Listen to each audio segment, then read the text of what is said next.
nice. She stayed. Fuck yes, soldier. Hey, Cliff Scopes, thank you for the follow.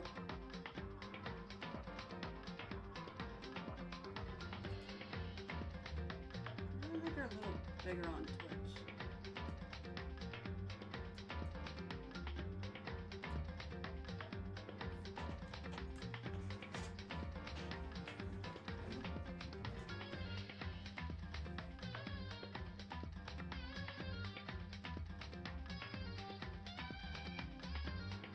I'm pretty good, Cliff.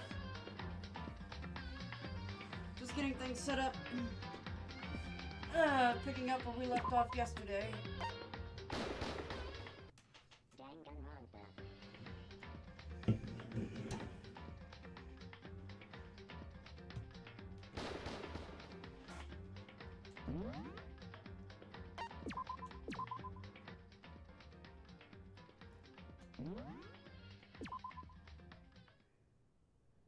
Except I forgot I need to do something super fast. One sec.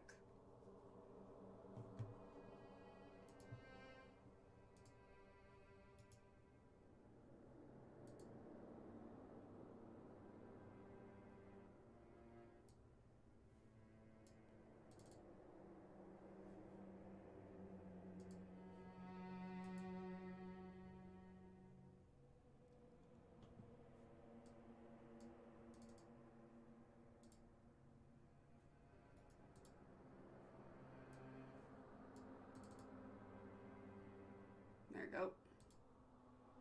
I have that open from now on. Alright, we're good.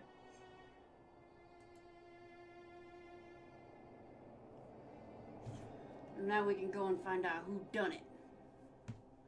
Who hurt baby Chihiro.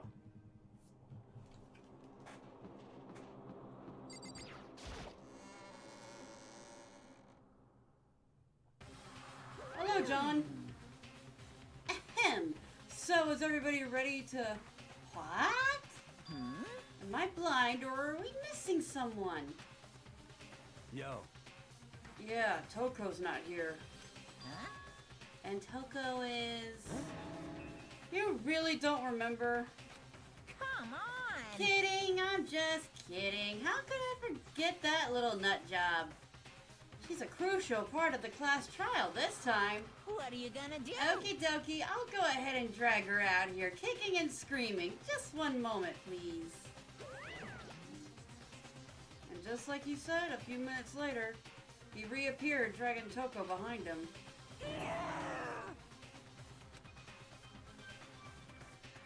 I told him I don't want to, but he forced me. I can't believe you would drag a girl around. Terrible! You're terrible! Phew. Well, please lay back down, Clover. We finally got Clover Cam back. Are you in a position where I can't see? You still see your pretty little face? Clover. Clover. Nobody wants to stare at your butt. Sorry to hear about your Uber customer. That sounded wild. Yeah. I get people like that all the time. It's just like normally they don't even bother rating me, but because I low rated them for being rude, they turned around and felt they had to say something. So now everyone's here, right? Okay then, hustle onto the elevator and let's get this show on the road. I'll see you guys down there. Let's go. So, shall we get going? It's time to find out who killed Chihiro. Chihiro Fujisawa.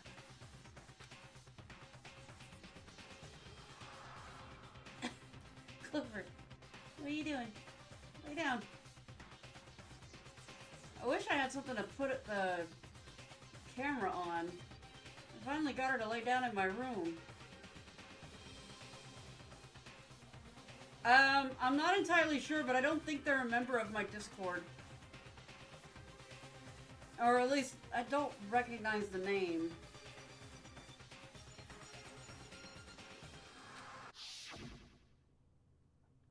Someone made the choice to kill that girl. Let me join the link. Yeah, I'm not. The link's in my bio, and what he's referring to is an incident I put in my venting channel on my Discord call. Or my Discord server.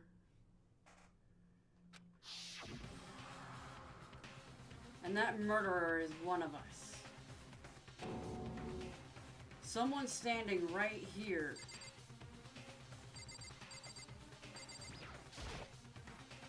We have no choice, right? We have to do this. It's true. Yes. I gave a small nod in reply. With one last deep breath, I walked toward the elevator on shaky legs. With each step forward, I could feel my heart starting to race faster and faster. As soon as everyone was on, the elevator began to descend.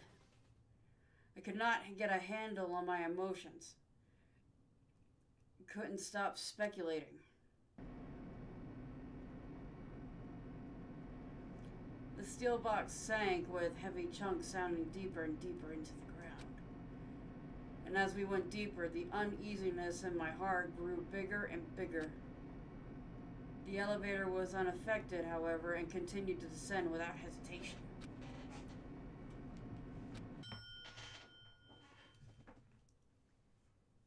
Clover, you look like a freaking kaiju right now.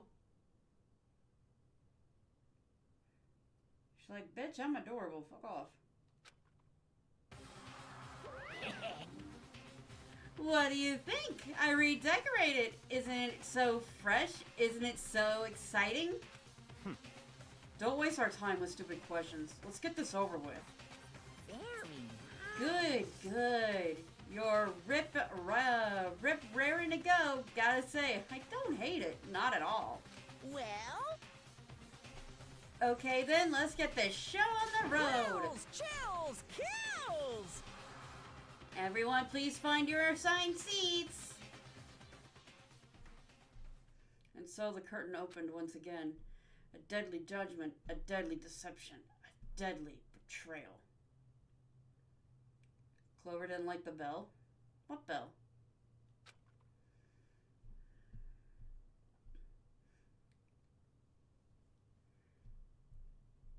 I don't know why, but when you said, oh, Clover didn't like the bell, I went to Wigglers from Mario Party Jamboree. When you shake the bell, it actually gets angry sometimes. A deadly class trial. Yeah.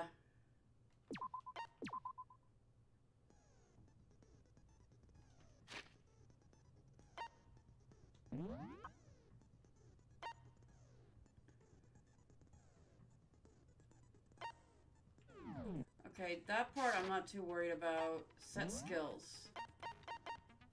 Increase the time limit for each phase.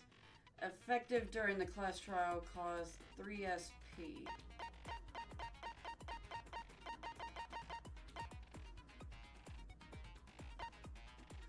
Increase damage to opponent when a statement is destroyed. Effective during bullet time battle. The focus gauge recovers more quickly. Effective during non-stop debate, the Hangman's Gambit, and bullet time battle. Okay, that's the only ones I have. Yeah, I'll take it.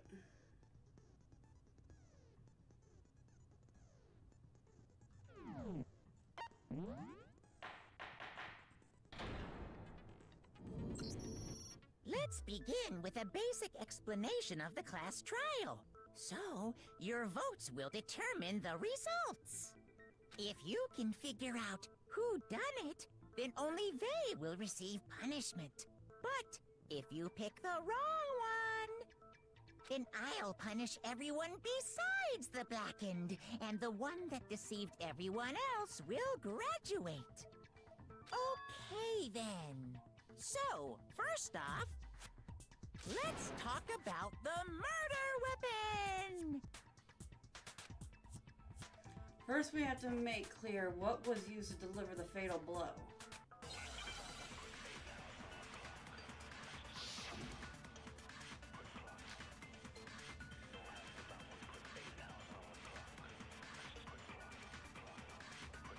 Chihiro's fatal injury. It appears it was a head wound. According to the Monokuma file, the killer used a blunt instrument. But what kind of blunt instrument could it have been? I bet it was an iron pipe. Interesting. God damn it! That I missed certainly it both would make a times! Powerful weapon. Poor Chihiro.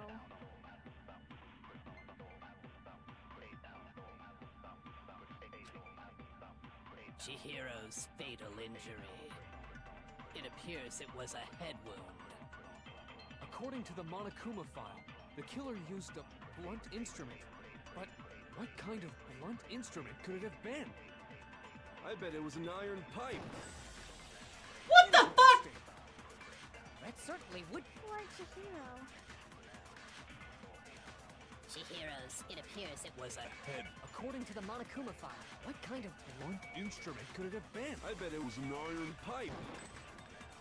Why do I keep missing? That certainly would. Poor Chihiro. Chihiro's fatal. It appears it was. According to the Monokuma file, the killer used a... What kind of blunt instrument could it have been? I bet it was an iron pipe. Got it. God, Jesus. That's wrong.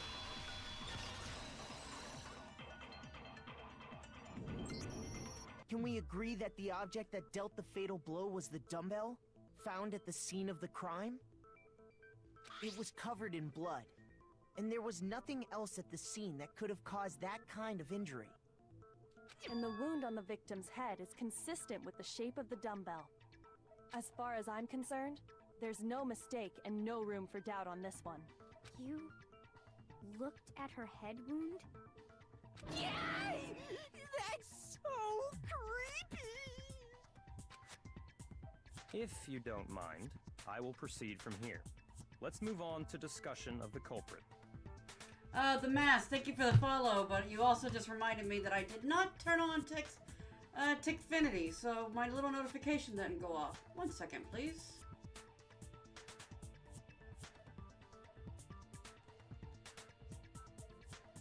There we go.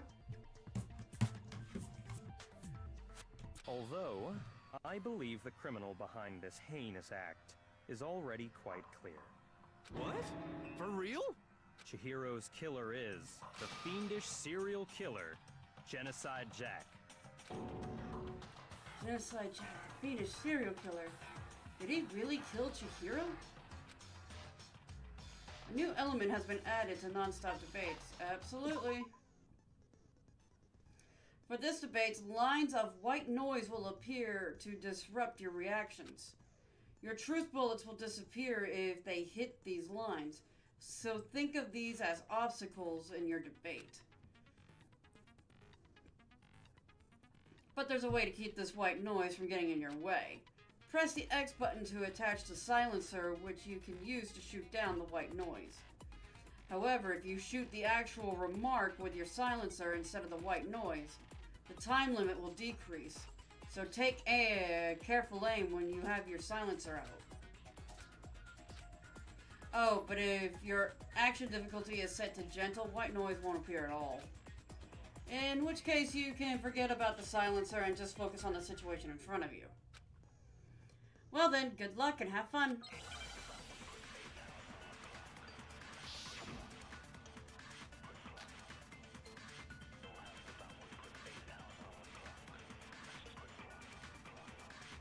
The culprit is Genocide Jack. I'm sure of it. Case closed, as far as I'm concerned. But that's impossible! Why? What makes it impossible? Well, I mean, come on! There's just no proof for it. No, that's wrong.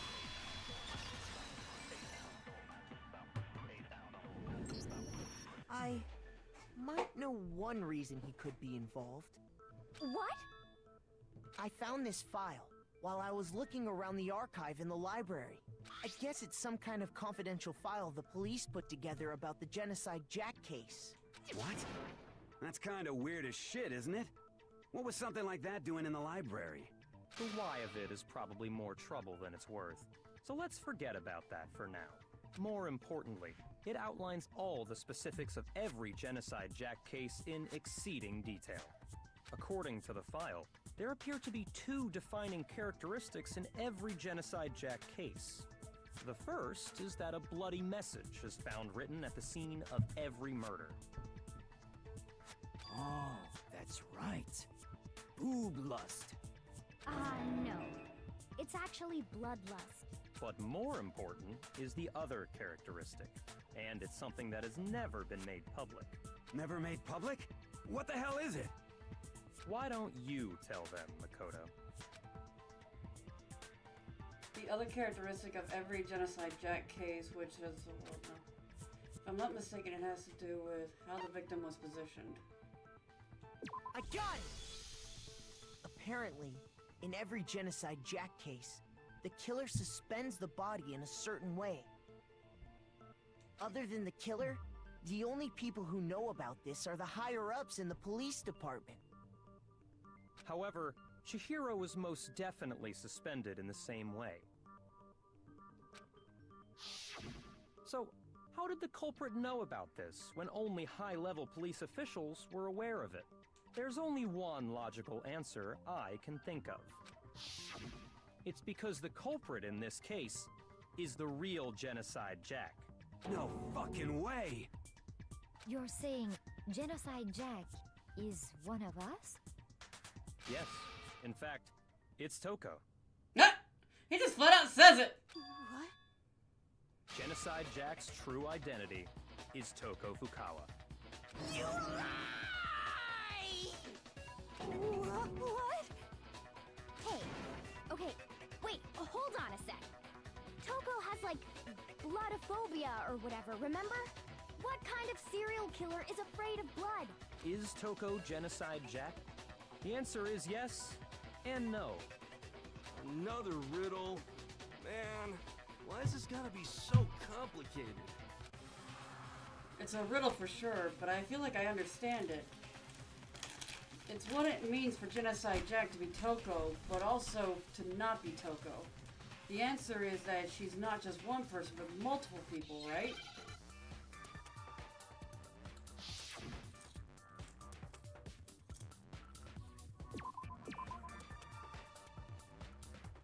Oh, shoot.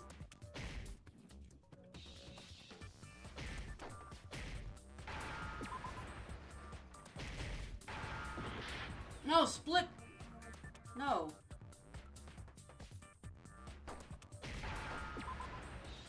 S-H-I... Schizo? Yeah, schizo. Now I understand!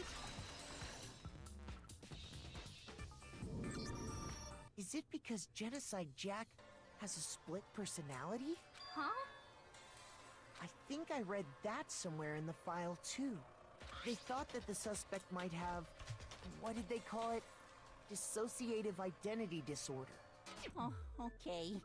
But still, to go and say that about Miss Fukawa is... Perfectly acceptable. Toko's strange behavior after seeing the body is proof enough that she has a split personality.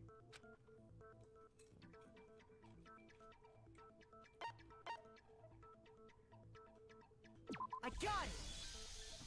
You're talking about how she started acting totally different than usual, right? That's right. Think back. She fainted when she saw Chihiro's corpse, and then, when she woke up... I'm fine, totally fine.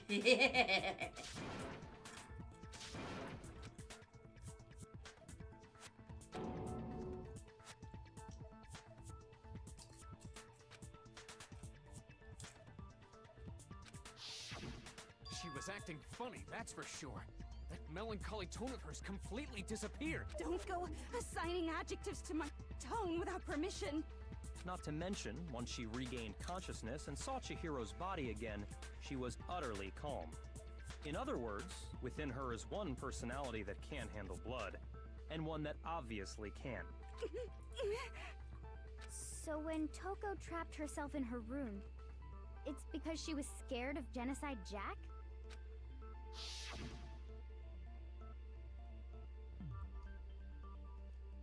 I won't let Genocide Jack have control. Drive out the killer. Drive out the murderous fiend. The reason she locked herself in her room wasn't to keep other people from getting in. It was to keep her other personality from getting out. What? Toko was afraid. Afraid of the murderous fiend inside of her. Of killing even more people. How? Yeah. How can you know all this? I do believe you misunderstood her. What she's trying to say isn't, how can you know all this? No. What she wants to know is, how could you tell them? Huh? Last night, just before Monokuma gave his motive speech, Toko and I had a strange conversation. She told me a most interesting story. She said a murderous fiend lived within her, and she was afraid it could appear and attack at any time. And that trepidation is what's caused her to have such a bleak attitude. Isn't that right, Toko? This is all a lie. Right, Toko? You said you wouldn't tell anyone. What? You promised! I can't believe you lied! You have only yourself to blame. You came to me with your tragic little story. I didn't ask you to. This is the real world, not some romantic fantasy fairy tale. Besides, you broke your promise first. You said that as long as you were here, no matter what, you wouldn't let Genocide Jack kill anyone. But in spite of that promise,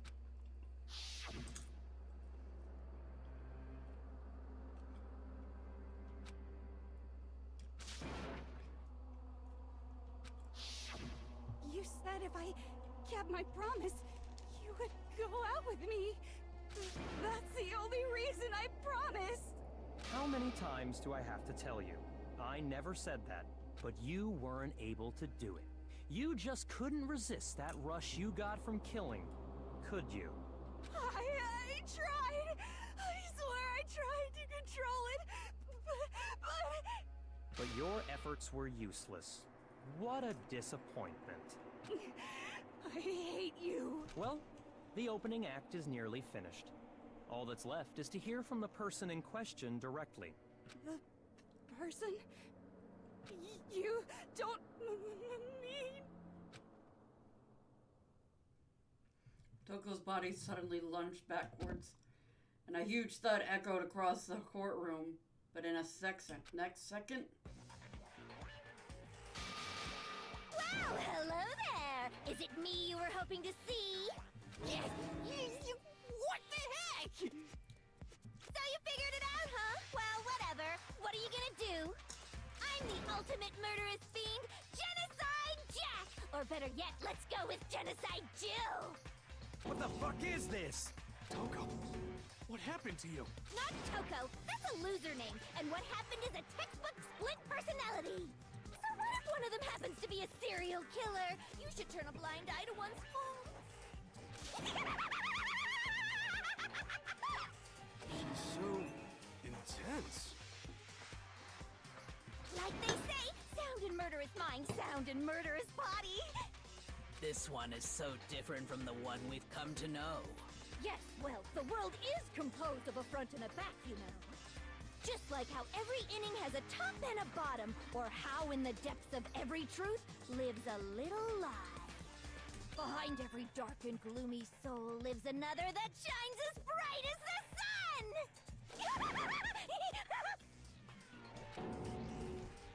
The murderous fiend. Genocide Jack. This is beyond insane. Miss Jack, Jill, can I ask you a question? What's up?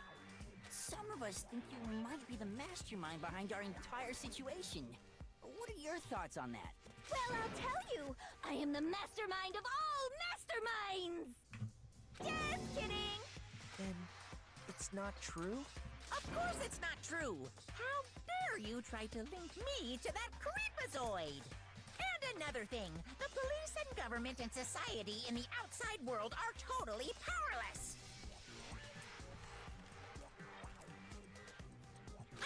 They just let this idiotic, bloodthirsty maniac go buck wild all over town! Sure, I'm a bloodthirsty maniac, but life is pain, right? To live is to hurt other people. It's a necessary evil if you want to survive. The act of living itself causes pain for everyone. Just kidding again! This should be enough to convince you. This murderous fiend is responsible for Chihiro's death. There's clearly a motive, so there should be no doubt. A motive? Remember what Monokuma told us? If someone didn't murder and graduate within 24 hours, an embarrassing memory or secret would be revealed. Well, let's assume that Toko's secret was about Genocide Jack. If a secret like that came to light, Toko's life would have undoubtedly been forever ruined. So she had a very clear motive to never have that side of herself exposed. Interesting. Very, very, very interesting. But sorry, as much as I hate to admit it, I'm not the culprit. Huh? But I cannot imagine anyone other than you could murder someone in such a bizarre fashion. Maybe so, but nevertheless, it's the truth. Do you really expect any of us to believe you? Yeah. I could never believe a word you say, you monster! Maybe she's totally right about that, but there's something still bothering me. What she said. I need to get more details about all of this.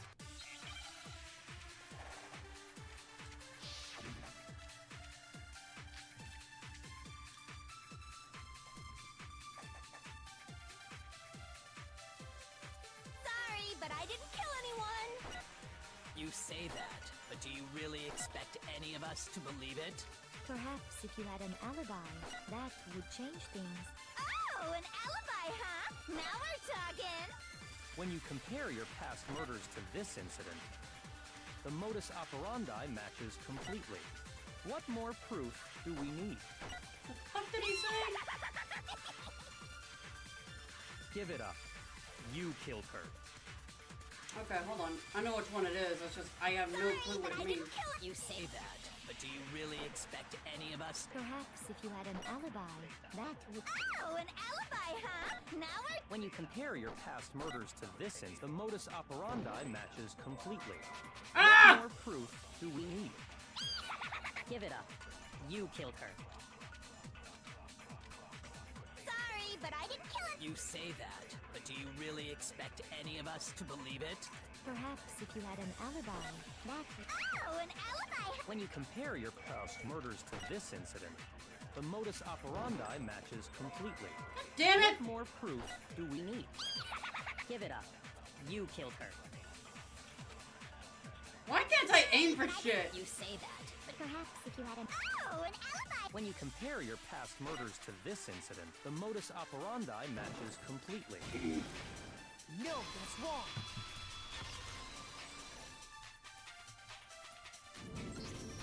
Are the methods of murder really exactly the same? I'm not so sure about that. I think there's a slight difference between the Genocide Jack cases and this one. Huh? How's it any different? Uh-oh, you don't know? Well then, human garbage, let me tell you! I murder with passion and conviction. I consider myself a professional, and I have a very particular way of doing things. Imagine you go to a fancy Italian restaurant. They're very picky about the noodles, the sauce, everything. But what happened to Chihiro? It'd be like if that same Italian restaurant started using ragu or Chef Boyardee. This is no creation of mine. Let me rephrase that in a way that maybe makes more sense.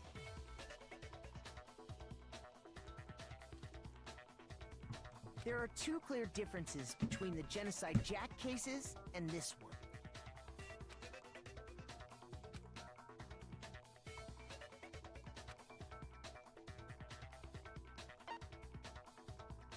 I got it! For one, the cause of death is different.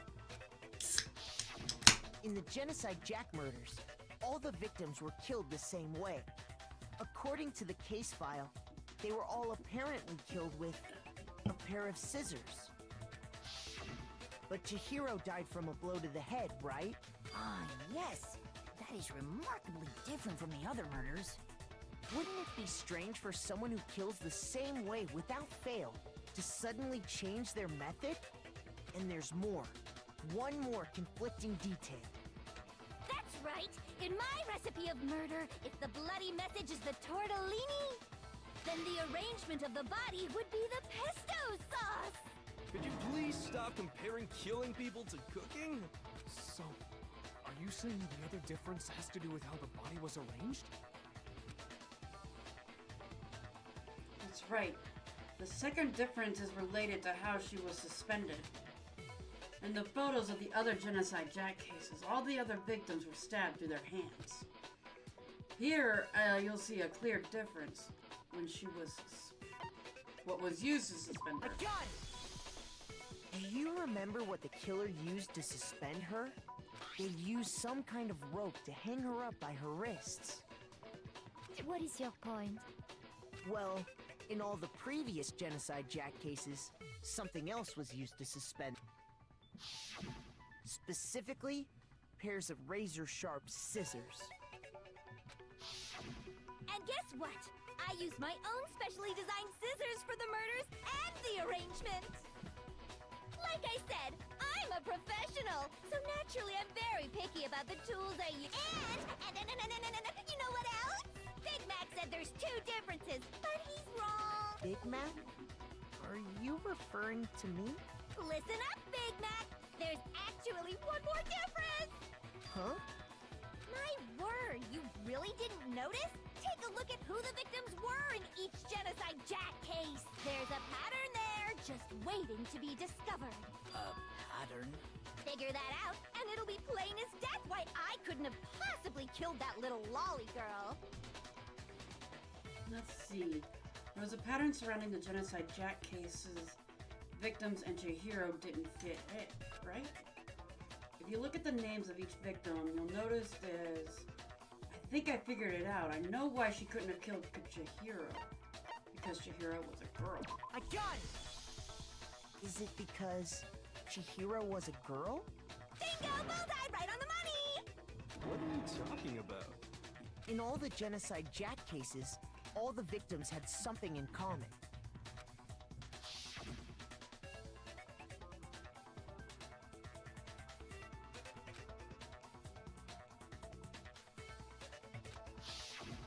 They were all... guys?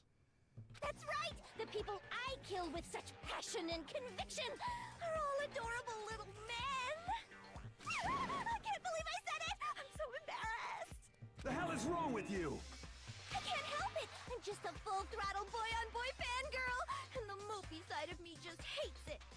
But now I'm on the fast track to becoming a full-fledged fan madam! So, since Chihiro was a girl and not an adorable little man, you wouldn't kill her? Would an Italian chef suddenly start making ramen just because they're both noodles? Don't be stupid. I have too much passion and conviction to cross that line. That's the absolute reality of the one and only. We get it. You've clearly explained your hobby and your philosophy. But that's not all there is to it.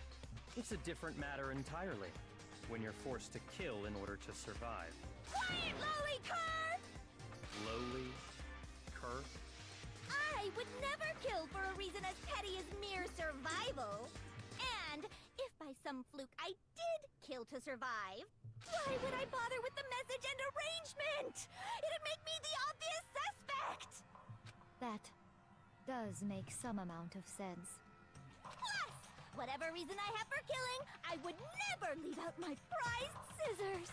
Who would go out of their way to use a big, stupid, heavy dumbbell? Maybe you used the dumbbell because you couldn't find any scissors in the school? Any scissors? I don't just use any scissors. I only use my own set of high-class envy of the entire world scissors! Okay, whatever.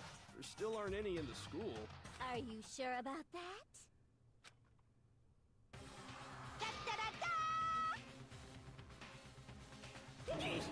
She's fully equipped! That's right! so I can kill anywhere, anytime. Why would I resort to dumbbells or rope when I have my trusty scissors by my side? Go ahead, tell me I'm wrong. You can't, can you, gutter dogs? Not to mention, I have no clue how to tie a good knot. So rope's totally out of the question anyway. I have no idea what's going on anymore. Could such a heinous villain really be innocent? But the body really was suspended, right? And nobody but the police knew about that. Yeah. That's why we figured it had to be the real deal and not some copycat killer or whatever. Actually, hold on. There is one person. One person who could have copied the Genocide Jack cases.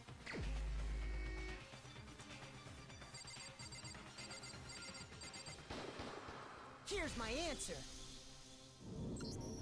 Byakuya, it's possible you could have found out, isn't it? You'd have no problem gaining access to classified government documents or internal police records. Plus, you'd already looked through the Genocide Jack file before this all happened. Are you saying Mr. Togami did it? Then, the reason he pushed the theory of Genocide Jack being the killer so hard was because he wanted to pin the crime on her.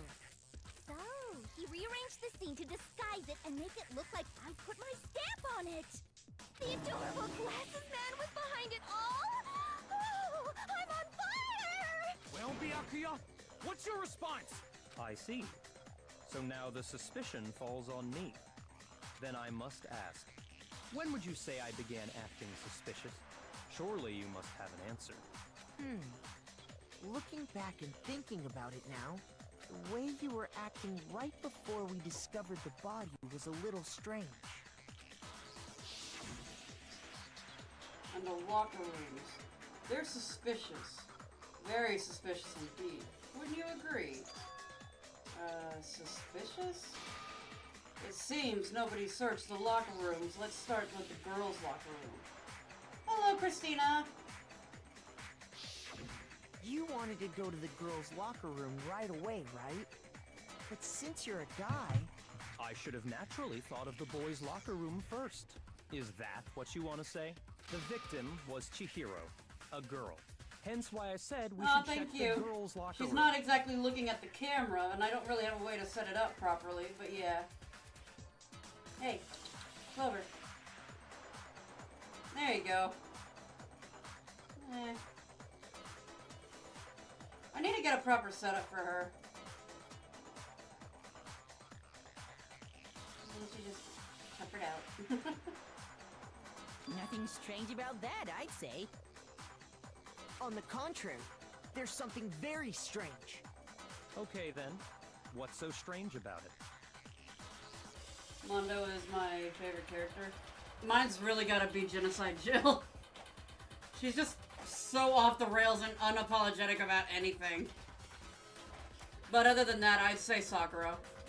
She's my homegirl. Like, if she was in real life, like, I would definitely be, like, really good friends with her. Except for the fact that she would try and force me to work out, in which case I'd have to run and hide.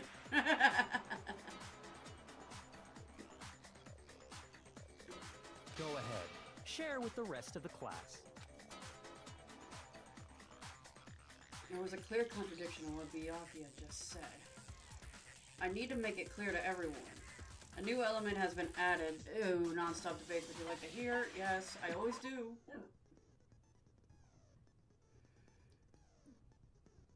We're gonna add something called a truth flashback. If you aim at a weak spot and hold down the triangle button, then you'll memorize that weak spot. This memorized phrase can only be shot once at a single truth bullet. Really?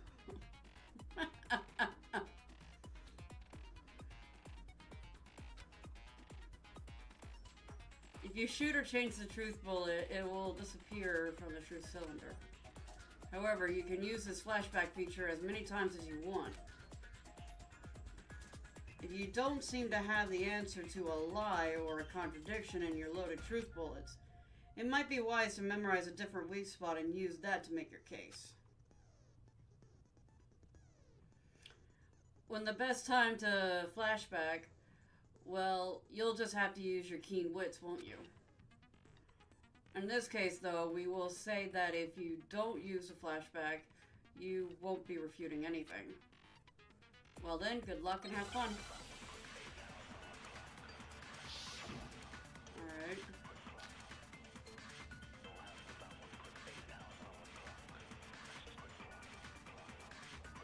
So, you said Byakuya was acting kind of weird before we found the body. But he was acting weird... how? If you're presented with the opportunity to check out the girls' locker room, You absolutely take it! That's a natural reaction for any guy! The victim was Chihiro, who was a girl. Oh, shite. Shoot! Oh, I was supposed to hold it down. So, you said but he was acting... if you're presented with the opportunity to That's a natural reaction! The victim was Chihiro, who was a... So, of course, I would suggest we check the girls' locker room first. There was no time for pointless distractions. What's Oh, so I get strange it. about that? I wish you'd taken me with you. I know what I need to do.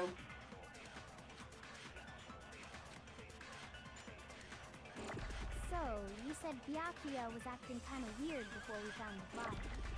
But he was acting weird... how? If you're presented with the opportunity to check out the girls' locker room, That's a natural reaction! The victim was Chihiro. No, that's wrong.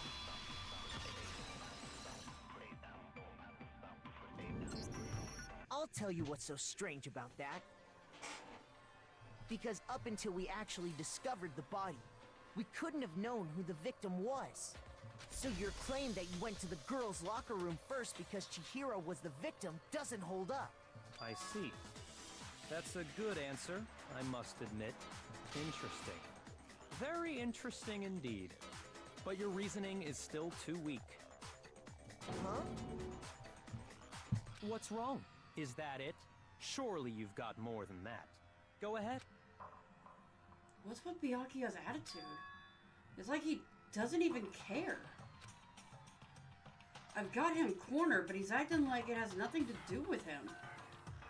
Adorable little floof is comfy. Yeah, she's comfy. What's the matter? You're not finished already, are you? There must be more to it. There is. I think. There is more to it. Think about it. We just talked about the differences between this case and past Genocide Jack incidents. The proof you're looking for is hidden in there. Oh? Proof that I'm the culprit, you mean? The differences between this case and other Genocide Jack murders. The evidence that proves Byakuya is responsible is hidden in there? What could it be?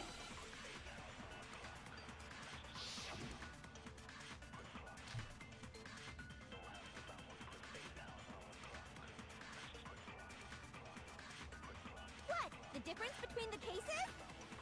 You want me to explain it again? When I want to kill, I use my very own special scissors. And I use those same scissors to arrange the body. But Chihiro was suspended with... It was some kind of rope. Was it not? That's right! It absolutely was! then there must be something very fishy indeed about that rope. Hey, Byakuya, where'd you get it from, huh? I'd never seen that rope before in my life. Obviously, somebody else must have had it hidden away somewhere. It was the fucking desk lamp, okay. I thought I was gonna have to do like a contradiction again. What? The difference? You want me to explain? When I want to kill, and I use those same... But Chihiro, it was some kind of... That's right! Then there must be some... Hey, Byakuya, where'd you... I'd never seen that rope before in my life. No, that's wrong.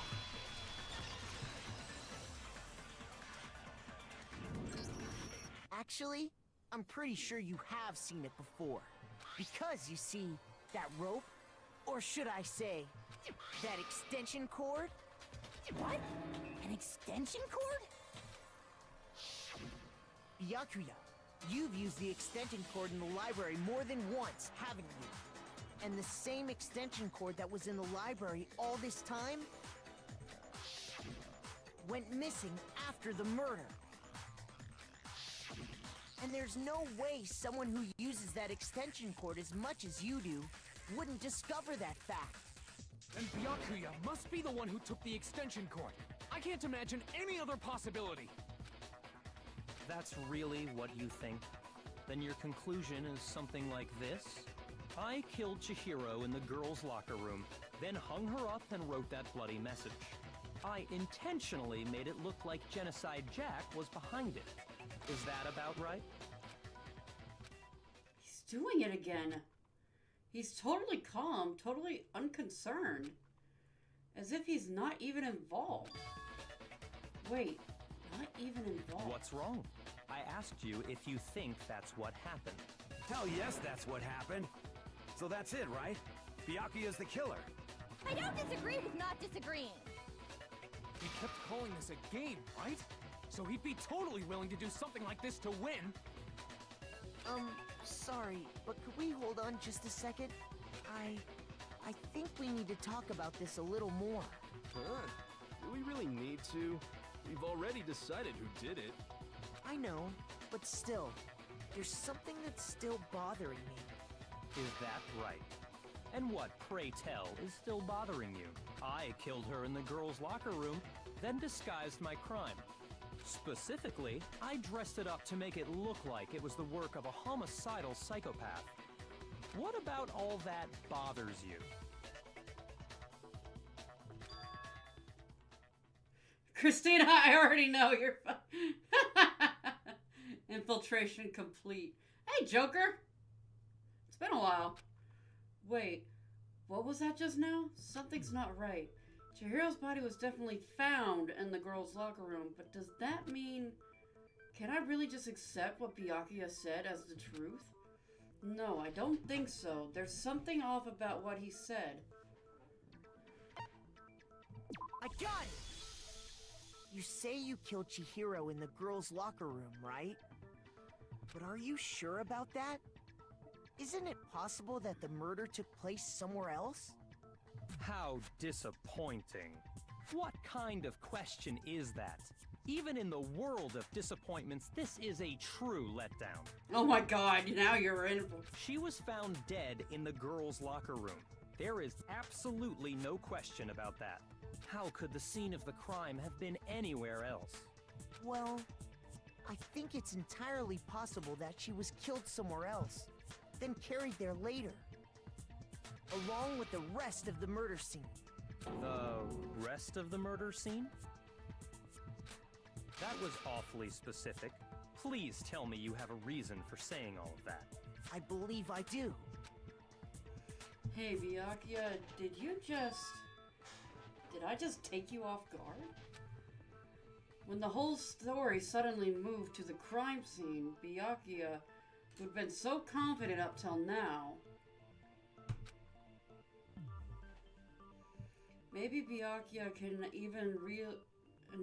never even realize that the actual scene of the crime could have been somewhere else. Hey! Don't just move on without permission! What do you mean she was killed somewhere else? Come on, Makoto.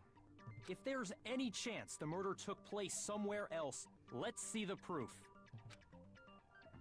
Evidence that shows the murder took place somewhere else. There is something that's got switched between the boys and the girls' locker room. Posters. I got it! The proof that she was killed somewhere else is the poster that's hanging in each locker room. Yeah, but they don't know that, Christina. Your proof is some posters? The poster in the girls' locker room was a picture of a big boobed supermodel. But don't you think that's kind of strange? Why would the girls' locker room have a poster like that? I bet those massive jugs of hers were totally fake! Meanwhile, the boys' locker room had a poster of the super popular boy band Tornado. Again, that doesn't really seem to belong in a boys' locker room. So you're saying that maybe the posters were switched? And there's one other thing I noticed about the locker rooms. You know what I'm talking about, right, Sakura? You're referring to my protein coffee, aren't you? Protein coffee? While I was in the girls' locker room earlier, I spilled some protein coffee on the carpet. But I noticed that after the murder, the stain had been totally scrubbed away. No, that's not the stain that was scrubbed away. It was moved.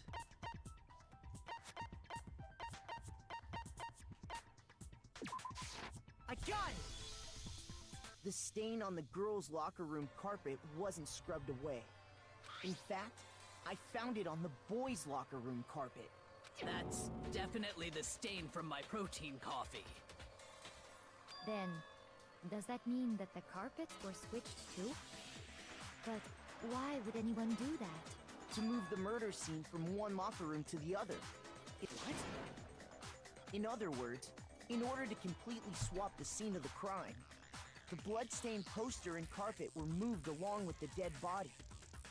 By doing this, the killer was able to change the entire room where the murder took place. I can certainly follow your reasoning, but why would the culprit bother doing that? Huh? Why would they go through all that trouble of switching the scene of the crime? Actually, an even bigger question. If the murder did take place in the boys' locker room, then how did Chihiro get in the boys' locker room in the first place? To get into the locker rooms, you have to swipe your e-handbook across the card reader device. But Chihiro's handbook should have only allowed her access to the girls' locker room. She had no way to get into the boys' locker room to begin with. No, she did have a way, and I can tell you what it was. I highly doubt that. Shut up! I'm telling you, I know how she could have done it. He's right. Could Chihiro really have gotten into the boys' locker room somehow?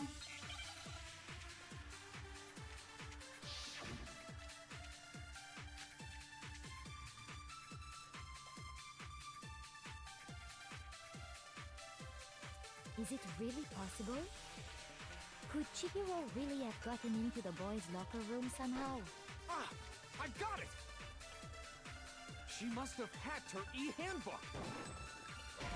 Ah! Shoot! It wasn't her e-handbook. Well, is it hers really is missing. possible? Could Chihiro really have... I got it! She must have hacked her e-handbook! She was the ultimate programmer, after all. I'm sure that would have been no problem for her. No, I don't think that's it. She used the thing that was in the main hall.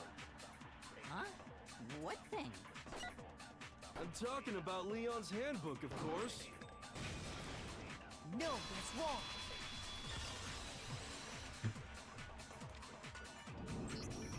No, I don't think Chihiro used Leon's handbook. Why not? Because Leon's handbook was broken. Oh. Well, then, yeah, I guess that'd be pretty impossible, huh? I am struck silent by how quickly you gave up. Plus, isn't there a regulation against using someone else's handbook? Actually, the rule states that loaning your handbook is prohibited. It says nothing about borrowing one. In other words, you could borrow a dead person's handbook all you want, and you'd be safe. Yup, yup, yup! Hit the nail square on the noggin! Of course, if it were broken, that wouldn't make any sense anyway. So then, she must have hacked hers, like I said. She used her ultimate programmer skills and...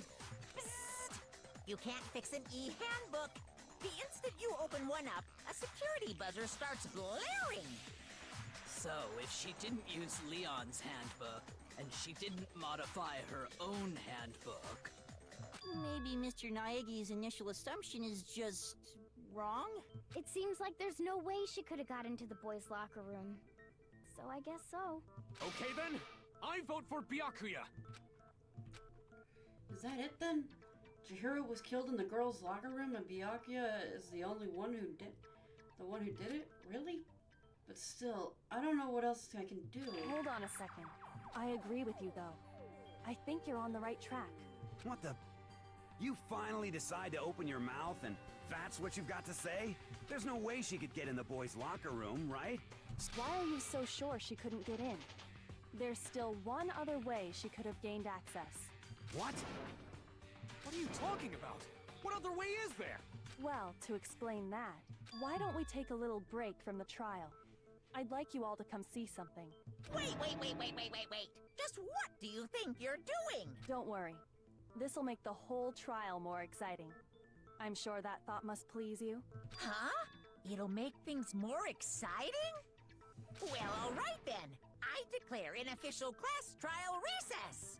Huh? For real? Now then, what is it you want to show us? It better not be boring or I'll be very unhappy. Oh, I have no doubt it'll meet your lofty expectations. So, shall we go?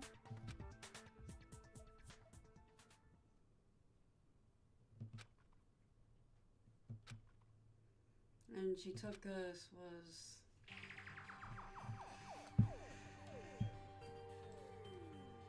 The girls' locker room? We've already searched this place top to bottom! What are you trying to pull, Missy? I'd like you to examine the victim's body one more time. You want to check it again? Be sure to examine the entire body very carefully. Examine her carefully? Like using our hands? No way! It's probably best if I don't run my hands all over a girl's dead body. It's not that I'm creeped out or anything, it's just based on religious grounds, you know? Very well. I'll do it. But you're a girl. You shouldn't have to touch a dead body. Just let one of the boys do it. No, it's okay. I think Chihiro would rather have a girl examine her. So just leave this to me. Sakura. What is this? Some kind of secret girl-on-girl action? Is that what you two are about? That's not it at all. Stop screwing around. Okay, here I go. I'm sorry, Chihiro. Please excuse the intrusion. Putting her hands together in a brief prayer, Sakura then began to quickly examine her body. Be sure to check her entire body, and I believe we will solve this particular mystery. Her entire body? I know you say that, but... What? This is...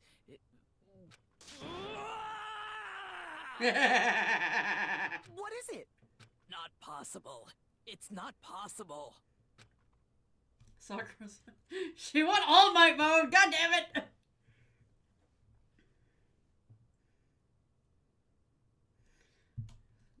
Sakura's eyes were staring wildly at Chihiro's lifeless form. Her massive frame trembled. This girl is what? Is a boy! Ah, I see. So she was actually a he. Interesting. Thank you for confirming this fact. What? You're joking, right? I wouldn't joke about this.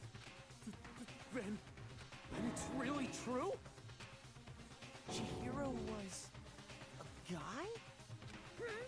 Oh, what? You guys didn't know? Heck, I knew that right off the bat. Chihiro Fujisaki was totally a guy. Then he was a cross-dresser? Oh, I'm really on fire! I wish I had killed him! So that's what Kyoko wanted to show everyone, huh? Interesting. Yes, that certainly does make things much more exciting. Now let's ride this wave of excitement back to the courtroom and get back to the trial. Ahem. I do apologize for keeping you waiting. Now then, let's resume the class trial. We've all just learned of the shocking revelation that Chihiro was actually a boy. Let's pick up from there. Yes, well, I don't know his reason for hiding it, but the fact is, Chihiro was not a girl, but a boy. Excuse me. thought it never crossed my mind. It crossed my mind like 1,000 times when I first saw this. And because the victim was male, he would have had no problem gaining access to the boys' locker room. Assuming his handbook did, in fact, list his gender as male, then yes, that would be true. Of course his handbook said he was a boy. He dressed like a girl, but he was a boy through and through. So then, there should be no issue with Makoto's initial assertion. The victim was killed in the boys' locker room, and was then later moved to the girls' locker room. Hello, unknown person. And the killer could have easily used Sayaka or Junko's handbook to get into the girls' locker room. So, Chihiro really was killed in the boys' locker room? I still don't understand the motive for moving the body, but yes, that does seem plausible. Well, I must admit, I did find it rather odd. I knew he felt a little off. There was a certain incongruity to his female body. This is the most titillating situation! So now everything has been connected. All the mysteries have finally become clear. Okay, well, connected or clear or whatever. We still think you're the killer, remember? Very interesting. This has become very interesting indeed. He's off in his own little world. What about you, Makoto? After everything we've learned, do you still think Byakuya's the killer? Well, without a doubt, Byakuya is the one that made Chihiro's death look like Genocide Jack did it. But I think he might not actually be the killer after all. What? But aren't you the one who accused him in the first place? He just seems to be too easygoing about all this. Like he's enjoying us solving the mystery. The way he's acting, it makes it seem like it doesn't have anything to do with him. And you think that might be because it doesn't have anything to do with him? Plus, the evidence he left behind was a little too... how can I put it? Overt. He consciously chose to use the extension cord, knowing it could connect him to the murder. At least, that's how I see it. And Byakuya, when you found out the murder took place in the boys' locker room, it seemed to rattle you. And then again when you found out Chihiro was actually a guy. If you really were the killer, that stuff wouldn't have had any effect on you. So that's your thinking, huh? Well, it bothers me that you don't have more concrete reasons, but it's fine. I guess I'll mark it as correct for the time being. Mark it as correct? He's right. I am not the culprit. I just happened to come across the corpse in the girls' locker room and decided to alter it. Are you fucking with us right now? No, I am not effing with you right now. I'm telling you the truth. Well, I find it very hard to believe. Go ahead. Find it very hard to believe. You're free to be executed along with the rest of us. If you're really telling the truth, then why? Why do you do that to his body? My reasons hardly matter right now. Uncovering the culprit is much more important, wouldn't you say? Now then, if it wasn't me, who was it? Well, I don't think I can say for sure without talking about it a little more. We're seriously gonna keep going?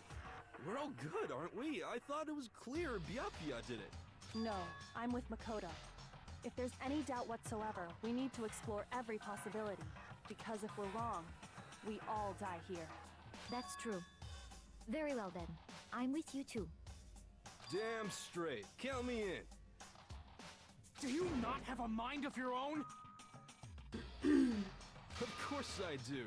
What am I, an ant or something? Anyway, let's discuss this all as a group one more time. That's very true. Our lives are all on the line. Excellent.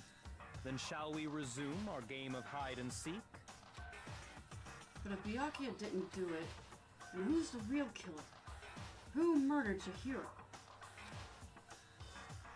There's one thing we can be sure that we know about the killer. The killer was able to gain access to the real murder scene, which means the killer is a guy. I got it! Since the crime scene was the boys' locker room, you would need a boys' handbook to get in. Since Leon's handbook is apparently broken, the killer would have had to use their own. In other words, it had to have been a guy. But that's still not enough. I need to find some more clues. Hey, Noble. Yeah, I need to find a better place for the camera because it's like right up on her right now. Isn't there a single clue that might lead us to who did it? Well, clues are one thing, but did nobody get a look at the killer? I'm sure if someone saw the killer, they would have said something by now. Perhaps someone saw the victim at some point. Even Hi, that Anna. might be enough for now. Yeah. All we need right now is any kind of new info. It's over. It's all over. You want to know who saw the victim? The killer. And only the killer. No, that's wrong. Who done got off? Chihiro's the one that died. Someone else did see the victim before he was murdered. What do Well, you think, your Celeste? face be kind of janking though. Yeah, the facial capture can be kind of wonky sometimes. Especially if I'm like looking down and I'm like reading the text and whatnot. I've never seen a game like this. It's basically a murder mystery whodunit. Kids are trapped inside of a school, and the only way to escape is to get away with murder, but if their classmates figure out who did it, then they die instead. It was Buzz Bunny all along. Buzz Bunny.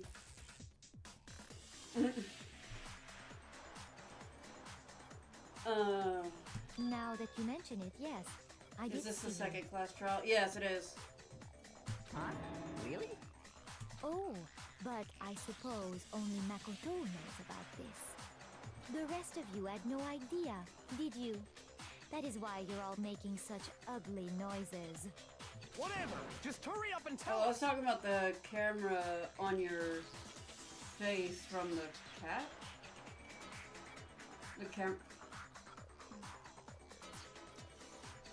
Well, your face be nice, JKing though. So my cat looks nice, or I look nice? I'm really confused what you meant by that. Anyway, did you meet the other students? The other student? I don't know what you mean, Anna. Okay. It was last night, right before nighttime. I saw Chihiro in the dormitory warehouse. I saw him stuffing a track jacket into a duffel bag. Alright, be careful and stay safe. And then, I assume, he headed off to exercise. A track jacket and a duffel bag? But we didn't find anything like that at the murder scene. It seems likely that the culprit destroyed them to get rid of any evidence. And that is when he said something that struck me as rather odd. Well, I'd better get going. I'm in kind of a hurry. Chihiro told me he was in a hurry. But why would he be in a hurry? Only if someone were waiting for him, I should think. So, Mr. Fujisaki was on his way to meet with someone, and then they were going to work out together? But Hina and I had invited him to exercise with us plenty of times, and he always declined. Probably because he was afraid you'd find out the secret he was hiding, right? Which means that conversely, he must have trusted whoever he was meeting with very much. Enough so that he was willing to risk his secret being revealed. What a marvelous friendship! The point is, whoever he met up with is the culprit, right? So we just gotta figure out who it was. But knowing what we know, I can't even guess. No. You already have what you need to make the connection. Huh? You know who the killer is. Seriously? Who is it?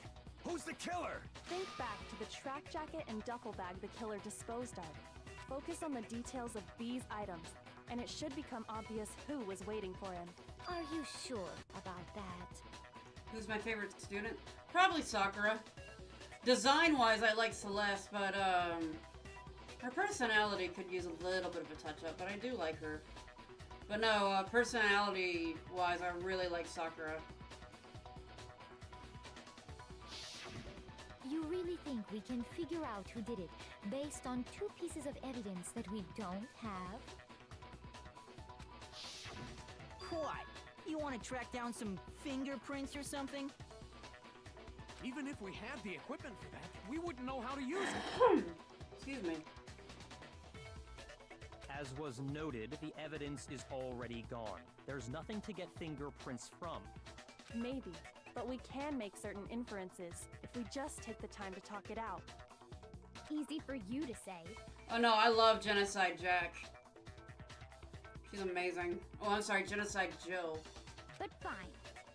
Celeste, did you notice anything special about the bag or jacket?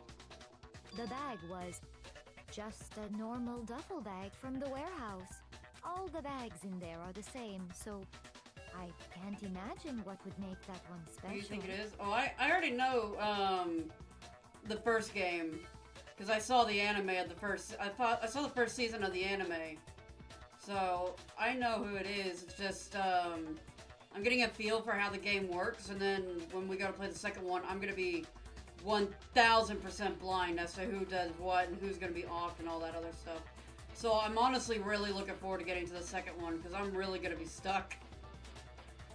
Well, if I remember right, there was a decent variety of tracksuits to choose from. Do you think there might be some connection between the culprit and Chihiro's jacket?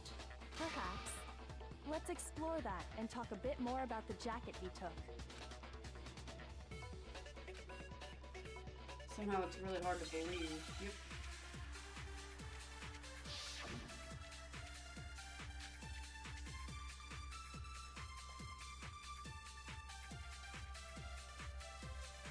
First of all, we know where Chihiro was headed. He was on his way to go exercise. So next we have to ask, why did he choose the specific tracksuit that he did? What do you mean, the specific tracksuit? I got it! He picked that tracksuit. I watched the first season, so like this game I know the anime because of the anime. So, what you're saying is, the killer was wearing the same blue tracksuit as... No, that's wrong.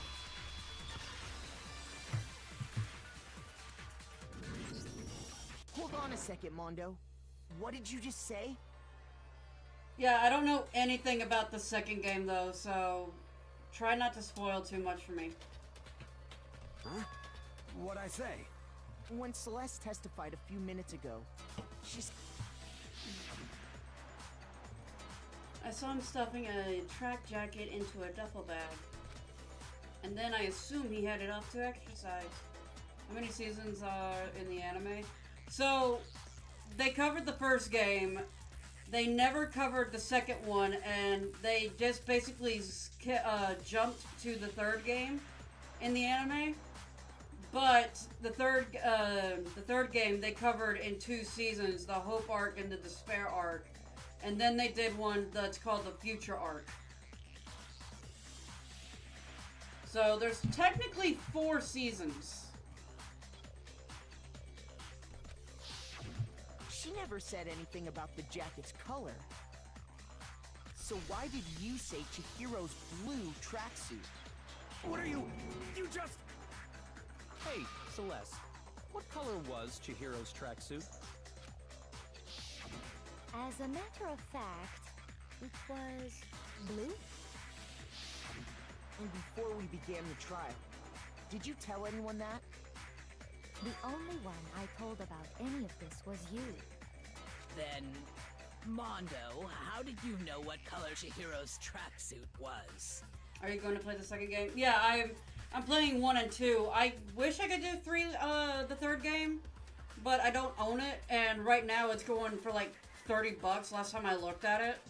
So I'll be doing Danganrompa 1 and 2, and it'll be determined later on what I'll be playing after that. I would explain the seasons, but I don't want to spoil anything. Oh no, you're fine. Yeah, like, don't mention the seasons, because, like, I want to be able to go into the other games completely blind, but, like, this first game, I already know. I'm using it as, like, a way of like a refresher for one thing, just in case they connect. I don't know if they do or not. And I also want to get a feel of the game's mechanics. Because I'm sure he saw the clothes at some point in the investigation. No, that can't be it. The bag and clothes were surely disposed of by the time we began our investigation. Then the only reason he could have known what color the tracksuit was is if he saw Cherry with it before he died! That's the only possibility! Cherry? Yeah, pretty much. Are you talking about... But I still like it. Danganronpa is still a really cool game. So, how about it? Did you see the tracksuit or didn't you? Just by chance. I just happened to see it last night. He walked past me, and he was carrying the tracksuit in his hands. No, that can't be it either. According to Celeste's testimony, she stuffed the jacket into her bag in a hurry. It was almost as if she was trying to hide it. And just like that, she was gone. when Celeste noticed it, Chihiro made a point of making sure the jacket was completely in the bag.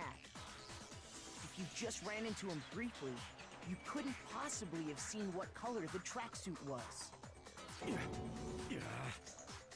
It would appear you've dug your own grave.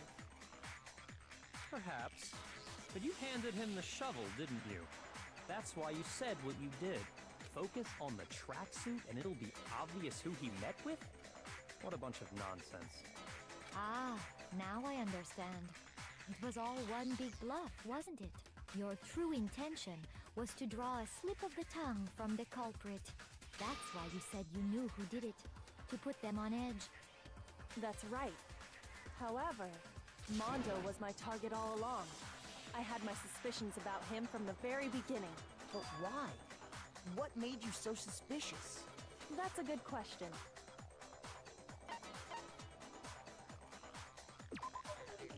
There was a certain turning point that tipped me off. Maybe you didn't notice it, Mondo, but you tend to refer to men and women differently. You only call guys dude. For girls, it's chick. And after he was killed, you happened to refer to him as dude. Once I picked up on that, it occurred to me that Mondo knew something we didn't. You notice such a tiny detail? Are you a witch? She's a witch! You're positively frightful! No, I'm not the frightful one. Not nearly as frightful as someone capable of murdering a friend. Mondo, was it really you? Did you really kill Chihiro? I didn't kill anyone! You've been all over me, judging everything I say, putting words in my mouth. What gives you the right to treat me like a goddamn criminal? Yeah! He would never do something like that! This is a false accusation! It's true. My reasoning on that is pretty shaky. That was fast. Well, this does present us with a problem. It seems we are all out of leads. My time has nearly come. That's what my little ghost friend is telling me. Oh yeah, that reminds me. Hifumi, weren't you telling me you'd found some evidence? Really? What kind of evidence? Actually, you know, now that I'm thinking about it here calmly, it might not be all that relevant. I find it so weird how calm they are, yeah. Jeez. Like, their friend's about to be executed. Their lives are on the line and they're just making jokes. If you really insist, then, here it is. What do you have there? It happens to be an e-handbook. I found it laying on the ground, so I scooped it up. You found it on the ground, right? Then it must belong to Chihiro. I got it! We know Chihiro's handbook was missing from the scene of the crime, right? For a fact. For a fact indeed. I was totally sure I'd found it. Then it must hold some clue about the culprit, right? Well, that's what I was hoping. But it's busted. It won't even turn on. I imagine the culprit broke it to get rid of any evidence after the murder. That's odd. I didn't think the handbooks were quite so fragile. You're right. They're not. They're totally waterproof and shock resistant. It would take an awful lot to break one. And yet, this one does appear to be broken, as is Leon's, sitting useless in the main hall. For all your confidence, that is a remarkably high failure rate.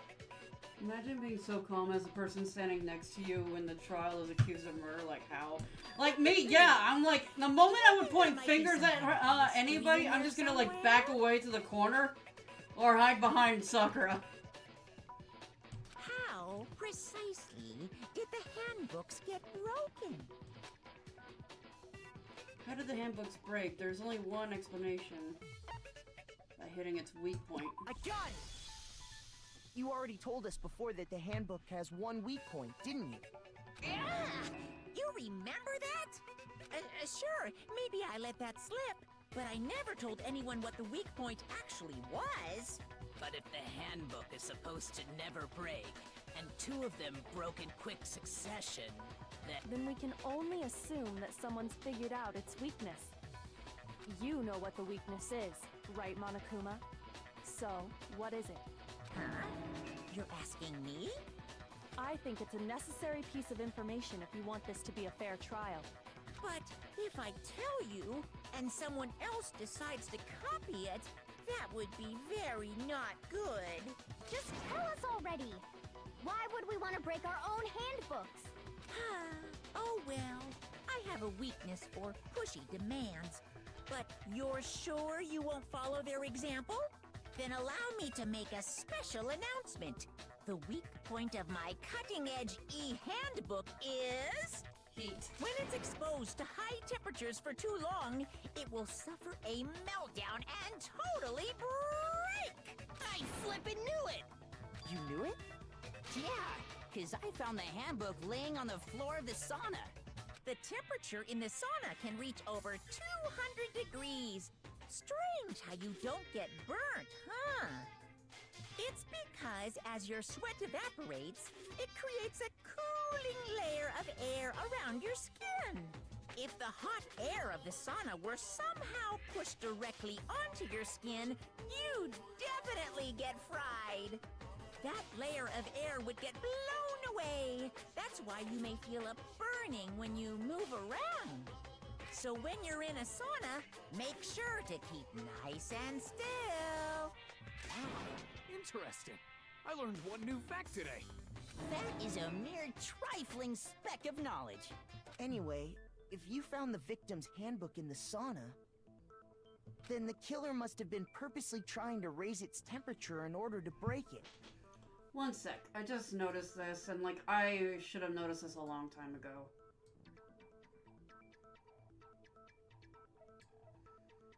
My character model is like...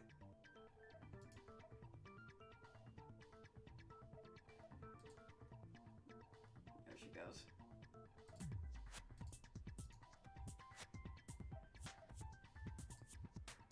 There we go. Yeah, my character model has been blocking the thing the entire time. Move her a little bit. Yeah, there you go.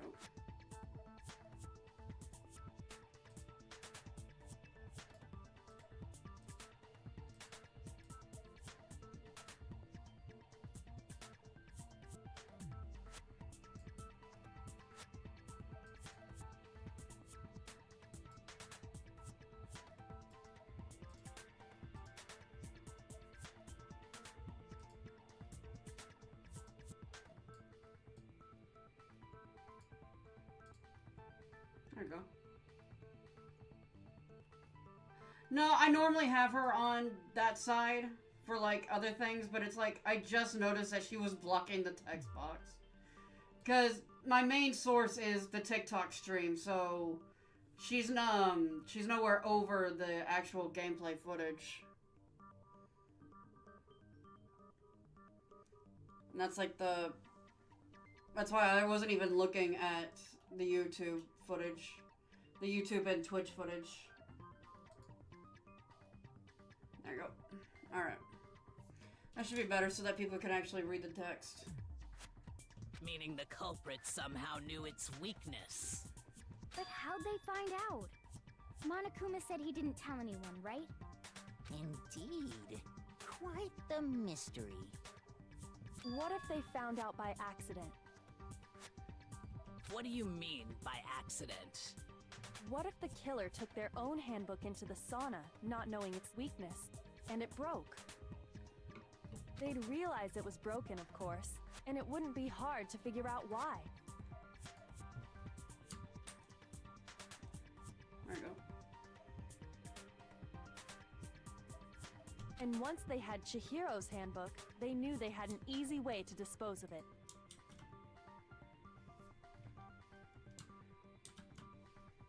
I won't say it's not possible, but who would have done something like that? I don't know of anyone who took their handbook into the sauna. I might know someone who did. Whoa! Seriously? I think the one who may have taken their handbook into the sauna was...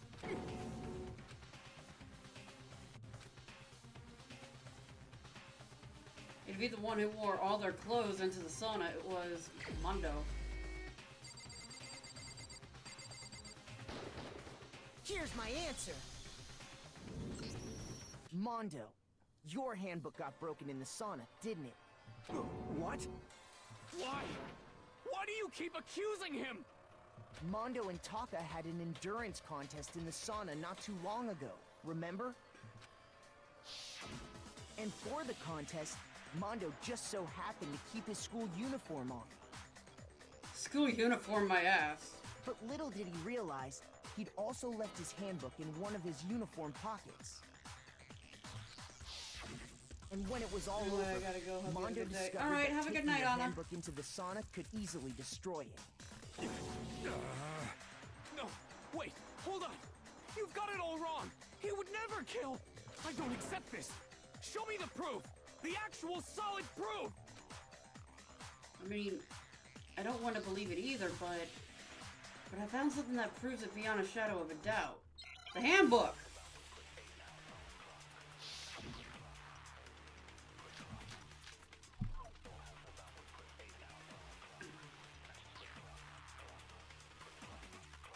Let's test Makoto's assertion.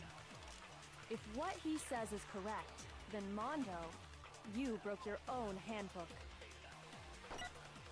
In other words, if Mondo's handbook is actually broken, then that proves that what Makoto said is right. Well, my goddamn handbook works just fine. No, that's wrong.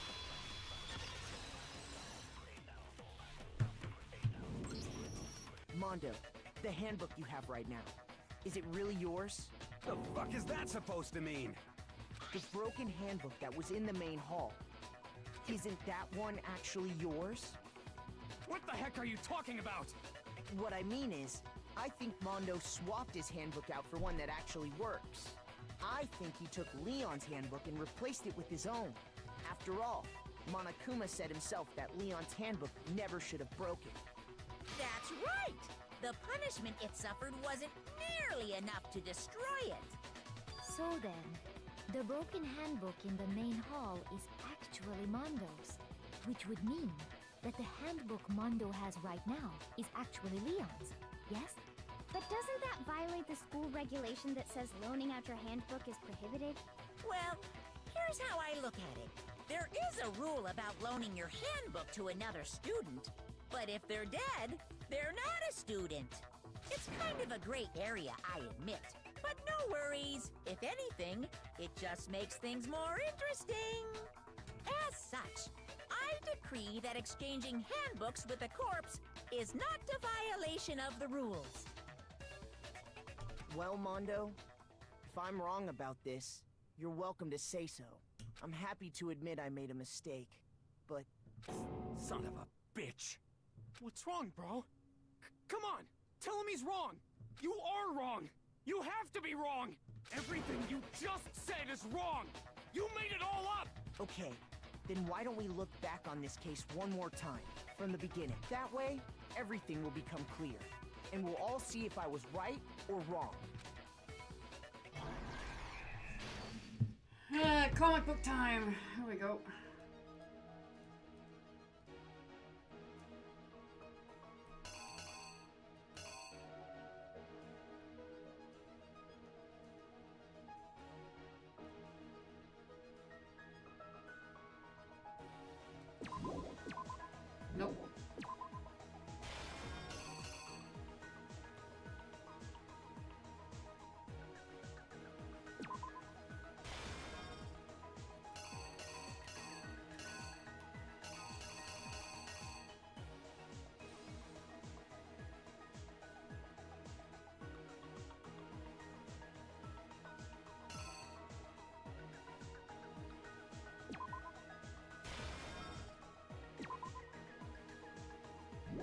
No.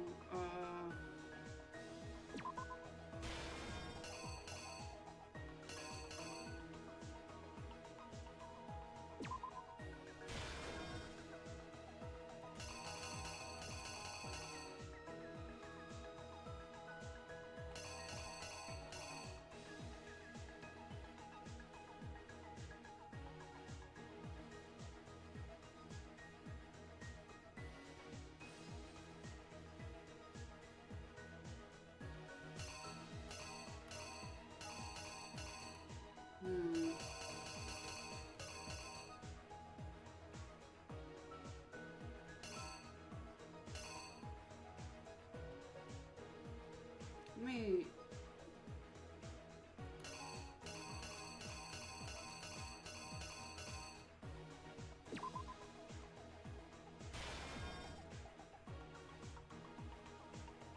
I'm feeling the rest of these.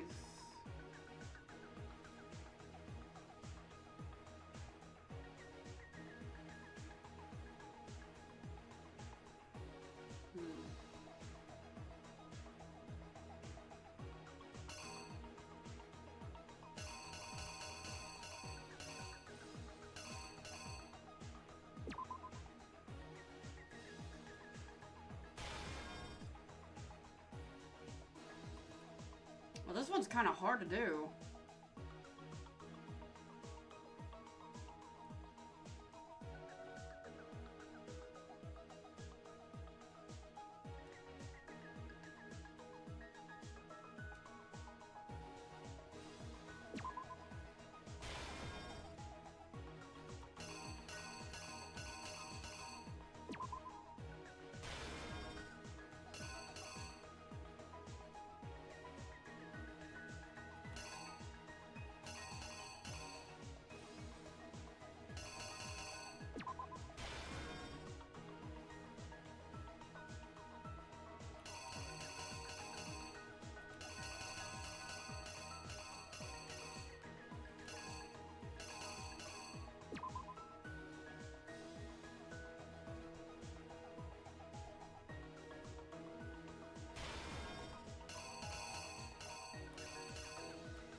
I feel like that part's wrong.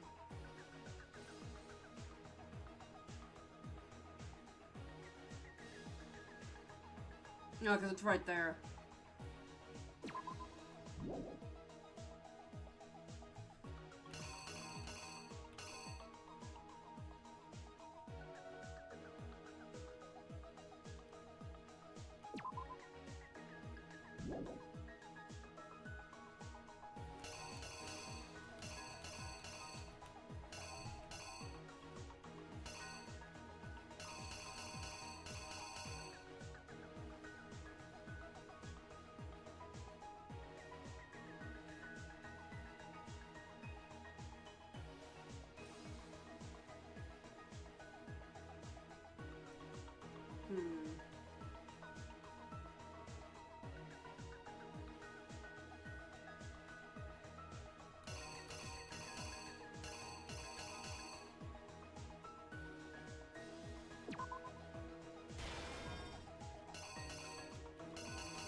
I'm gonna go Here for it. is you.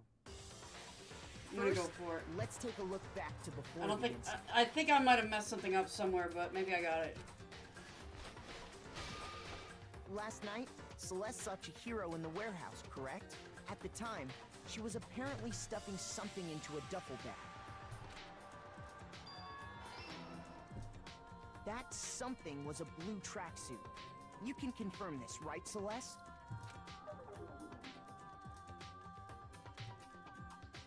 With bag in hand, Chihiro headed out, even though it was officially nighttime. She made her way to the locker room, specifically the boys' locker room. But how could the victim, who was apparently a girl, access the boys' locker room?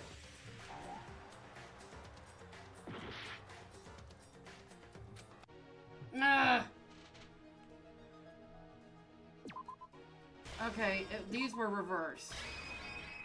Here's exactly what happened. I see you, Jupiter. With bag in hand, she made her way to the locker room. But how could the victim? Simple, because she was really a he. Which is why he was able to use his own e-handbook to gain entrance to the boys' locker room. Once inside, he met with someone there. And the person he met was the one who killed him. It seems likely that the killer grabbed the nearby dumbbell, approached the unsuspecting Chihiro, and attacked him. And that's where the bloodstains on the poster and carpeting in the boys' locker room came from.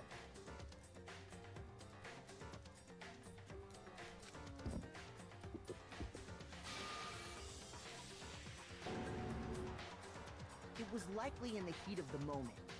The body was arranged, but the murder itself felt unplanned.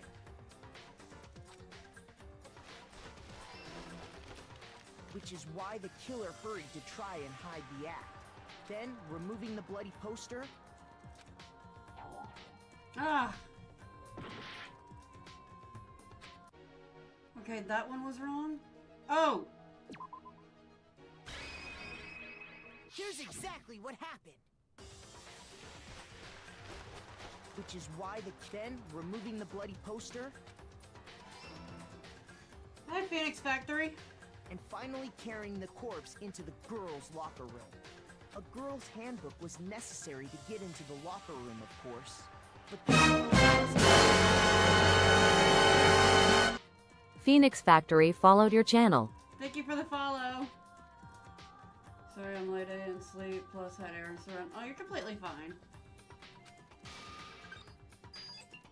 After all, Sayaka and Junko's handbooks had been placed in the main hall. Using one of those, a boy could get into the girls' locker room without much problem. And that's exactly how the killer did it. With the carpet and the poster they brought with them, they got to work. They changed the layout of the boys' and girls' locker room in what you might call a crime scene switch.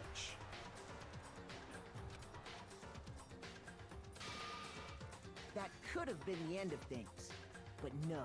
Byakuya discovered the body and decided to intervene in the situation, making things even more complicated. So, after stumbling on the crime scene, he went and grabbed the extension cord from the library, and then he got to work. He used the cord to string up Chihiro's lifeless body.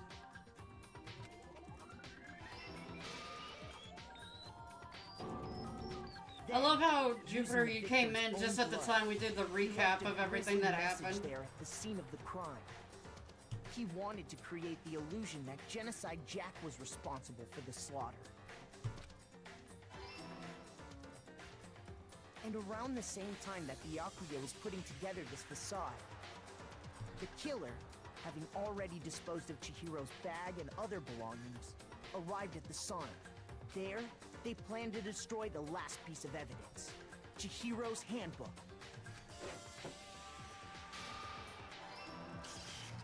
went just as the killer expected. The steamy sauna was enough to ruin the electronic gadget. Somehow, the killer knew that the handbook couldn't stand up to the heat of the sauna. And the reason they knew that is because the sauna had already wrecked their own handbook. And that's how it all played out. Isn't that right, Mondo Arata?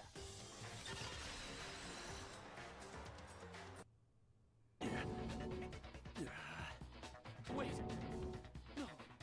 This can't be right. Where's your evidence? Yeah. Where's your evidence? Lost Knight X1X Rose. Thank you for the rose. You need evidence. You need proof. Without any proof, you can't pin any of this on him. Evidence that Mondo was the killer. That already revealed itself earlier in the trial. If I can somehow show where Mondo's handbook is right now, once I do that, everything will become clear. A new element has been added to bullet time battles. Oh my god, the last one was a pain in the ass. Fever time and nega time. During a bullet time battle, if you press the R1 button, fever time will activate and the tempo will be forced to its max. At this point, even if you push the buttons at random, you won't miss. You can put X triangle, however you want to destroy your opponent's verbal assault. Just in time to know I was right or not. I'm back. Hey, Anna. But this time, this only lasts until your focus gauge runs out. So make the best possible use of your time. Of course, it won't be fair if only you got access to special time, right? So you've also prepared something called nega time. That's your opponent can use. If the opponent activates nega time during the bullet time battle, your tempo marker will disappear, making it quite a bit tougher to hit the buttons in rhythm. If you were to activate fever time at this point, no, never mind. I'm sure nothing would happen. I don't know what I was worried about. Unsurprisingly, if your action difficulty is set to gentle, the opponent won't use nega time. Well then, good luck and have fun. Did you stream Persona 5 recently? I streamed it back in, March? Yeah. Around March is when I streamed Persona 5, and then I think we finished that around June. It was either June or July. I'm pretty sure it was either mid-June, early July. Yeah, I have 6 avatars, so I might look a little different than I normally do. You're probably used to my Viper. If you were here for my Persona stream, then you probably saw my Viper model, who has like dark clothes and blue streaks that go upward. I have no clue what I'm doing here. I'm just gonna have to luck out.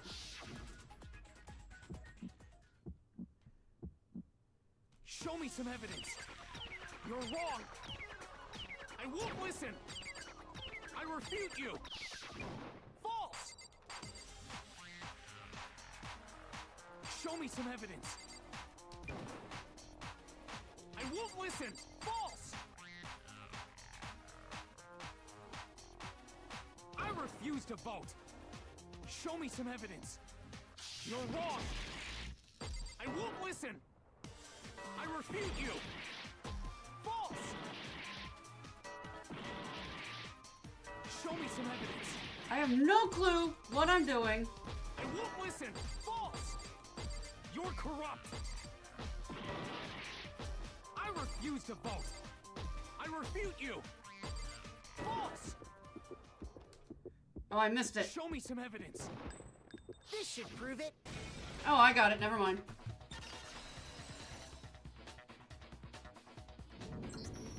If my thinking so far is right... Yeah, it's just...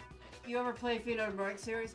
It was actually funny, Andrew, is, So to determine what games I do a CPU tournament with Super Smash Brothers characters, and Danganrompa actually went up against Phoenix Wright to see if I was going to be playing it next over this one, and Danganrompa was the one that won. It beat Phoenix Wright in the CPU tournament. And yeah, Anna, I did need to break the accusations. It's just the controls on this are very confusing to me. Mondo must have replaced his broken handbook with Leon's. In which case, we can just check each of our handbooks right now. But no, I haven't played Phoenix Wright. I just know the memes. Once we do that, we'll... We don't gotta do that. Huh? Yeah. Yeah. I did it. You're playing on PC, right? No, this is on my PlayStation.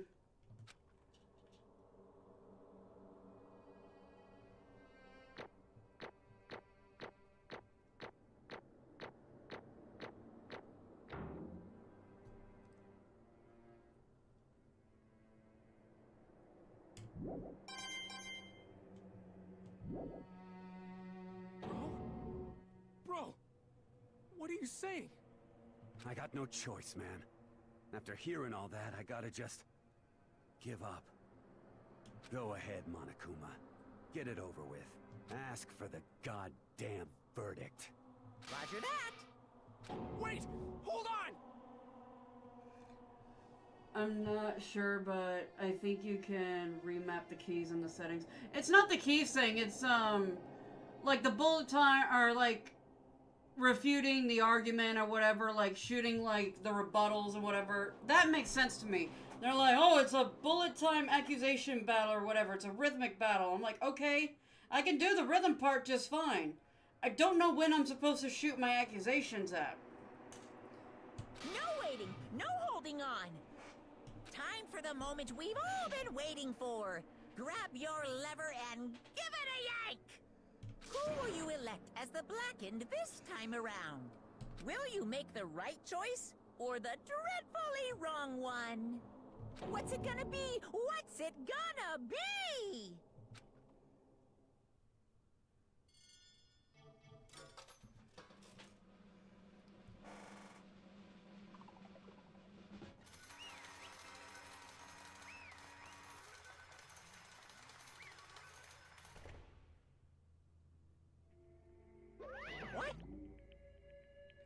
Uh-oh. This time it looks like you got it right again. Yes, it is so. The Blackened will kill Chihiro was... Mondo Owada! Unbelievable. In case you're wondering, the vote was not unanimous. Kiyotaka chose the wrong answer. You're treading very close to the danger zone, Mr. Ishimura. But you need to be more careful. Monokuma is such a meanie. There's no way. No way he would kill someone. Sorry. What is this? Why are you apologizing? Why? Why?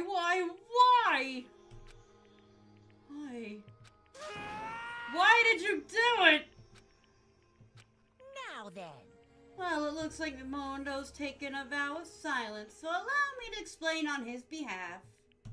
Actually... The story of the murder this time is the sad story of two men. Oh, but for anyone who doesn't really want to hear it, you can hit the circle button to fast forward the text. Anyway, there was once a young boy, and his name was Chihiro Fujisaki. He had an extreme inferiority complex regarding his own lack of strength. You're so weak even though you're a boy. He heard things like that as long as he could remember, and he couldn't overcome his weaknesses. On the contrary, he tried to hide and buried himself further and further into that weakness, to take it the fragile form of a petite young girl. He had chosen that this is his way out. Now nobody will be able to say anything about even though you're a boy. But no matter how tightly he wrapped himself up in that shell, The inferiority complex had already been taken root deep inside of him and was not so easily weeded out. As it turned out, the shell was completely empty. The complex didn't disappear. Instead, it only grew stronger and stronger.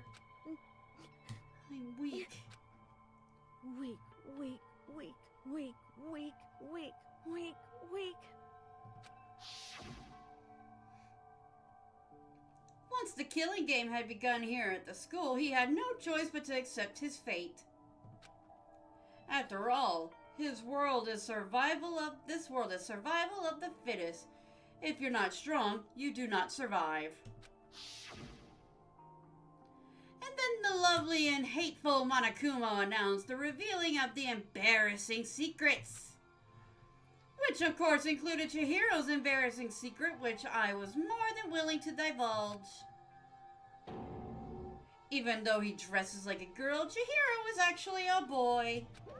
Hey, And that was something Chihiro couldn't let anyone find out, no matter the cost. If it was revealed, it would be the end. The hardened shell would crack and the armor would fall away.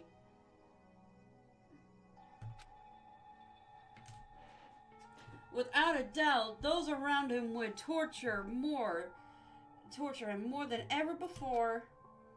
Everyone figured being thrust into such a dilemma must have sent him spiraling into despair. What? And yet... I'm sorry. I don't really want to talk about it right now. But I also don't want to leave things the way they are, so maybe I could talk about it later. After I try my best to become strong, then I can tell everyone.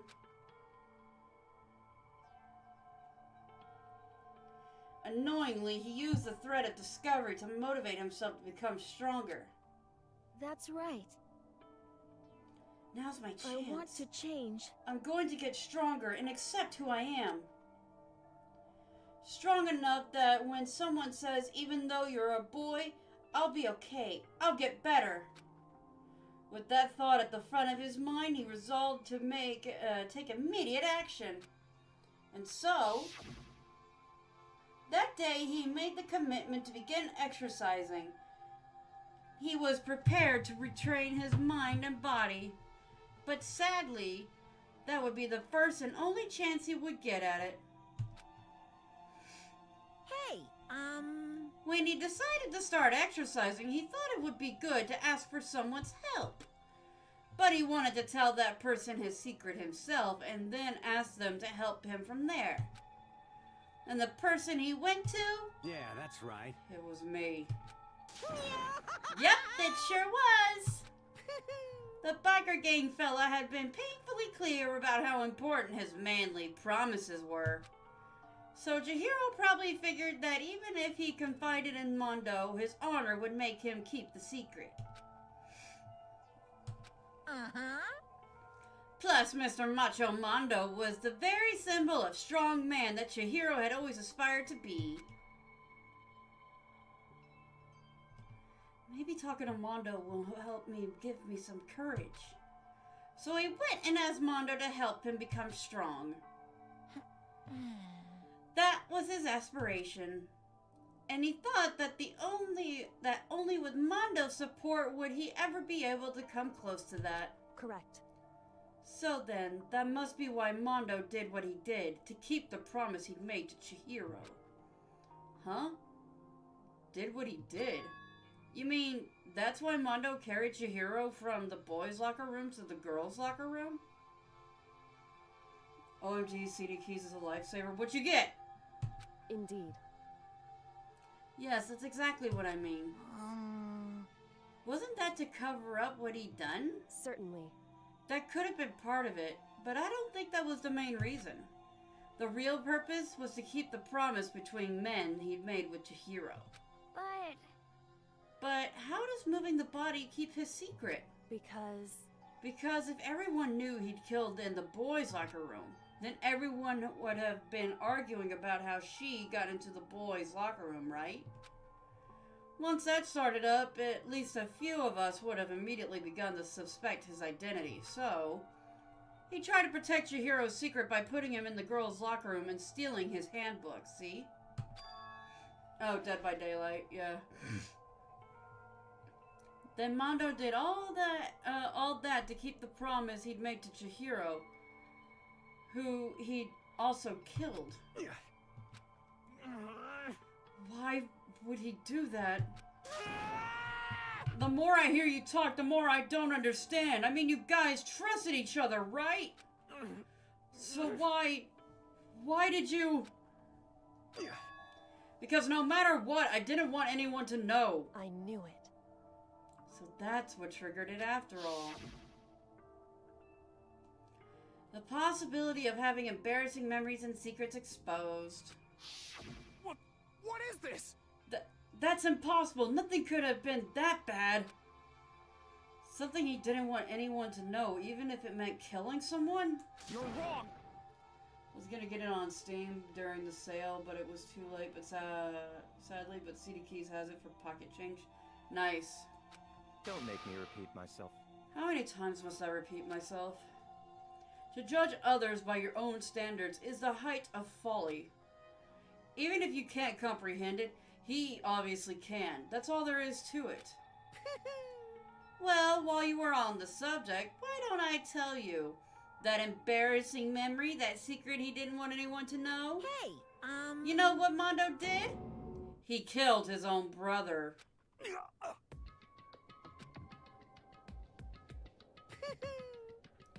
Mondo, the ultimate biker gang leader, makes all the hoodlums and riffraff across the country tremble. But the only reason he had the chance to join a gang in the first place was because of a certain someone. Mondo's older brother's name was Daya Awada. Mondo had nothing but respect for him. It was because of Daya that Mondo ever even got on a motorcycle. Mondo's brother was his only family growing up. He was the only one Mondo could trust or respect. He wanted to measure up to his big brother, so he imitated him in everything he did. Alright, Jupiter, sounds cool. Mondo was the epitome of starry-eyed kid brother. Meanwhile, the charismatic older brother had put together a local motorcycle gang. And before anyone knew it, it had grown into the biggest biker gang in the country. Daya, the older brother, number 1 in the gang, and his number 2, his younger brother Mondo. In the beginning, everything was peachy and gravy. Peaches and gravy? But when Mondo started to think about how he would have to take over the gang from his brother someday, his brother's greatness, his reputation began to gnaw on Mondo's very soul. Oh, shite. Daya created this gang with his bare hands. Mondo's just along for the ride.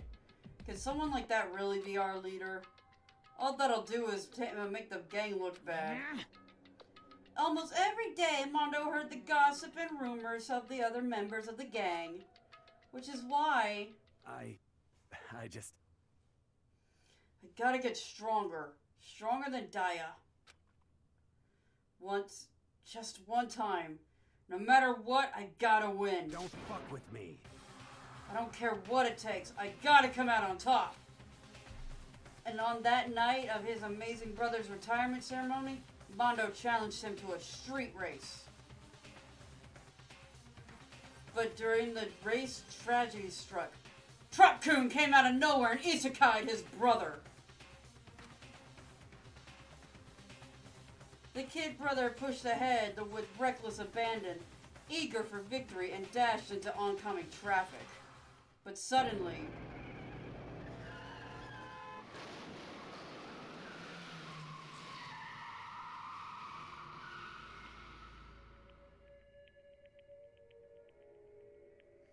I didn't know his brother was Elvis Presley. Laying in his kid brother's arms, the older brother delivered his final words. My bad, kid. I fucked up. Sorry. Of course, he knew it was his brother's fault, but Daya never blamed him for what happened. Hey, kid, the rest is up to you. No matter what, you gotta keep the gang together. 'Cause it's the team you and me put together. It's a promise between men.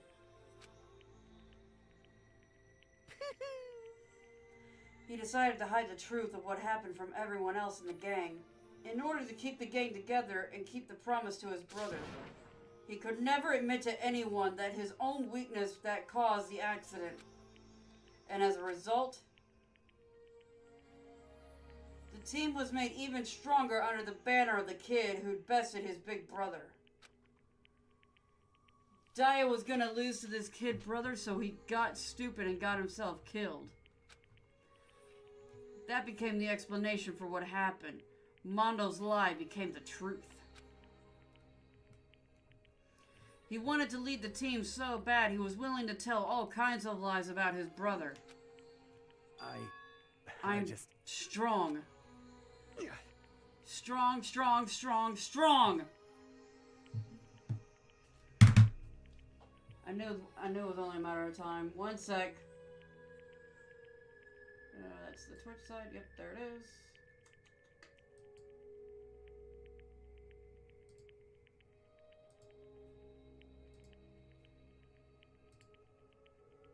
How do I remove?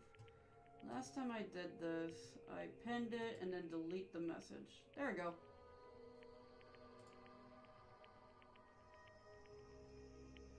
Alright, had to deal with the troll. Sorry.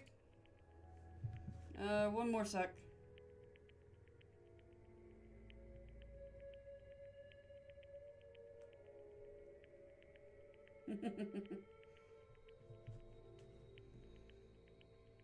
Well, I called you a chicken, Jupiter. And yet, as soon as our killing game began, he realized no matter how tough he pretended to be, he was just another weakling that could die in an instant. And then the lovely, hateful Monokuma announced the revealing of the embarrassing secrets. At that point, it was clear I would have no problem shedding light on his secret. Mondo killed his own older brother. No matter what, I couldn't let the other gang members find out. If that happened, everything would have been ruined. Everything me and my brother had worked to create would have been destroyed.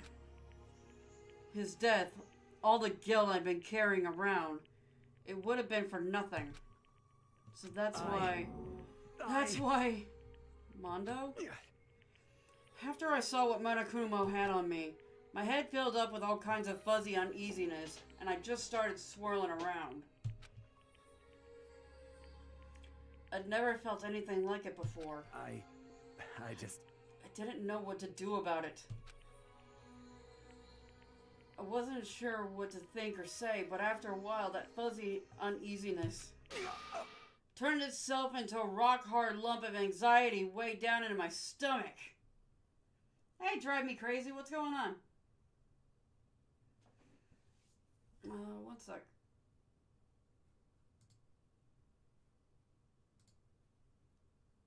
Okay.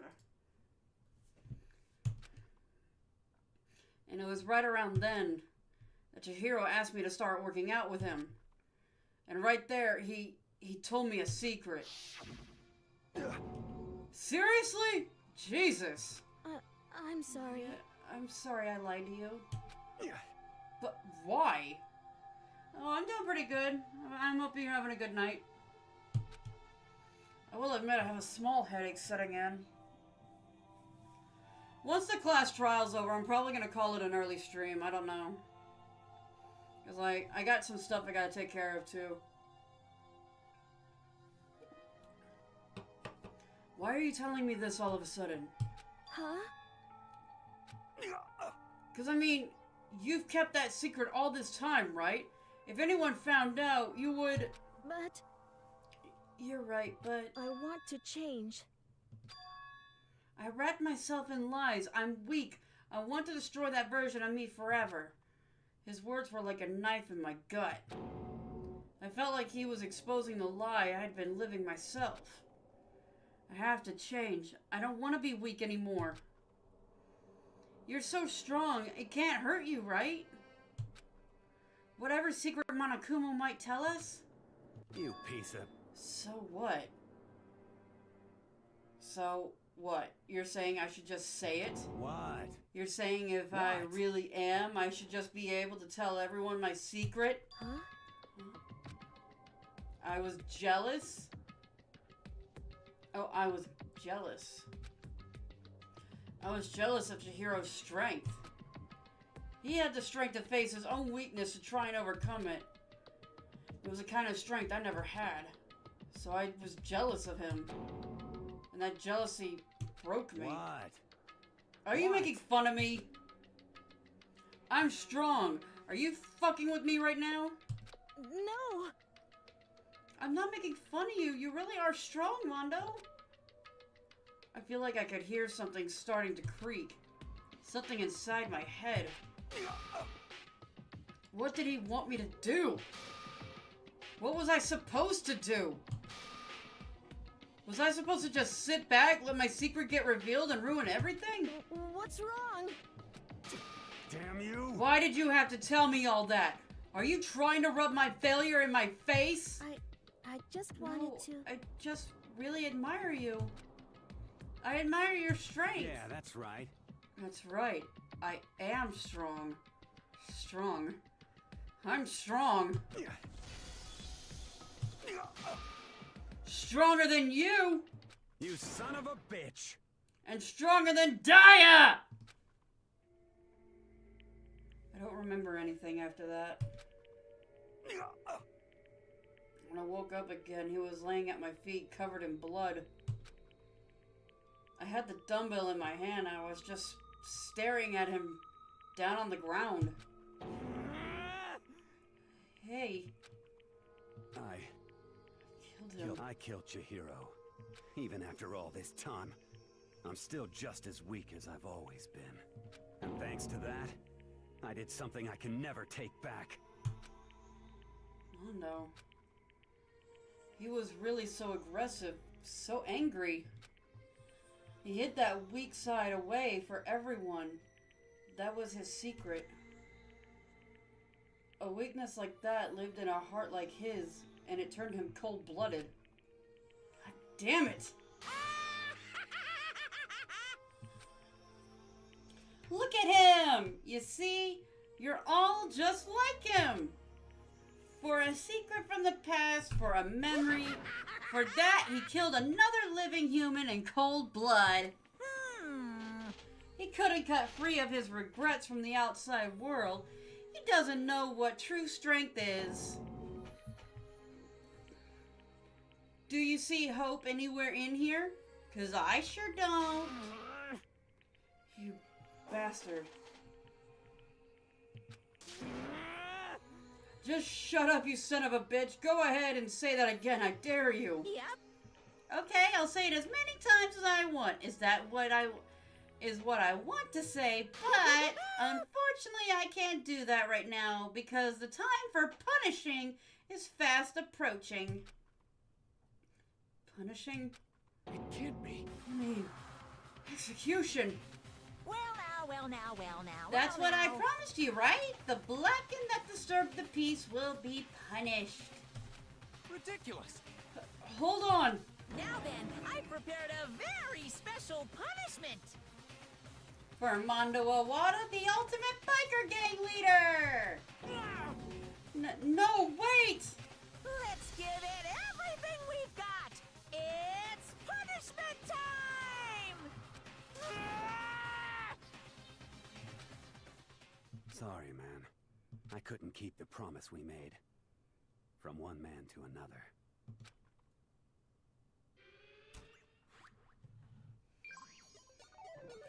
Jupiter, you're gonna love this. I swear, this shit cracked me up. It shouldn't crack me up because it's someone dying, but the ending was just perfect.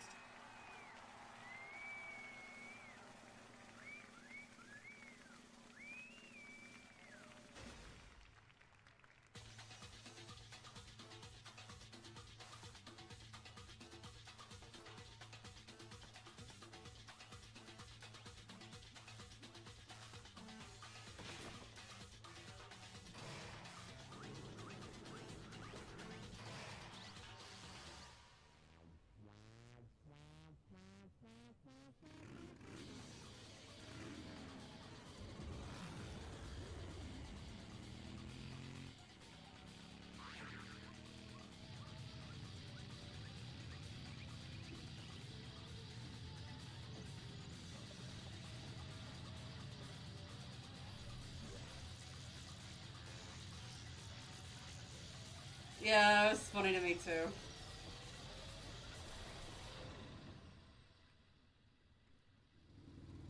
But I'm not gonna lie, this last part just threw me off so fucking bad.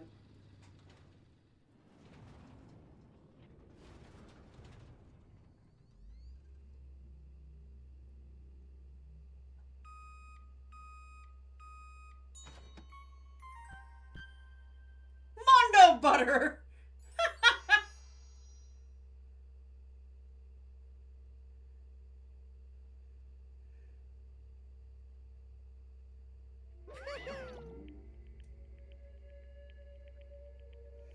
God damn it, Sakura's gone All Might mode again. Laugh at death and your soul will forever be at peace. Can't be. My brother. Another murderer. Another murder and another execution. I want to feel again. Everyone's lives are taken so lightly here. I feel like I might be going mad. I can't believe it's Mondo butter. I know! I said that the first time too!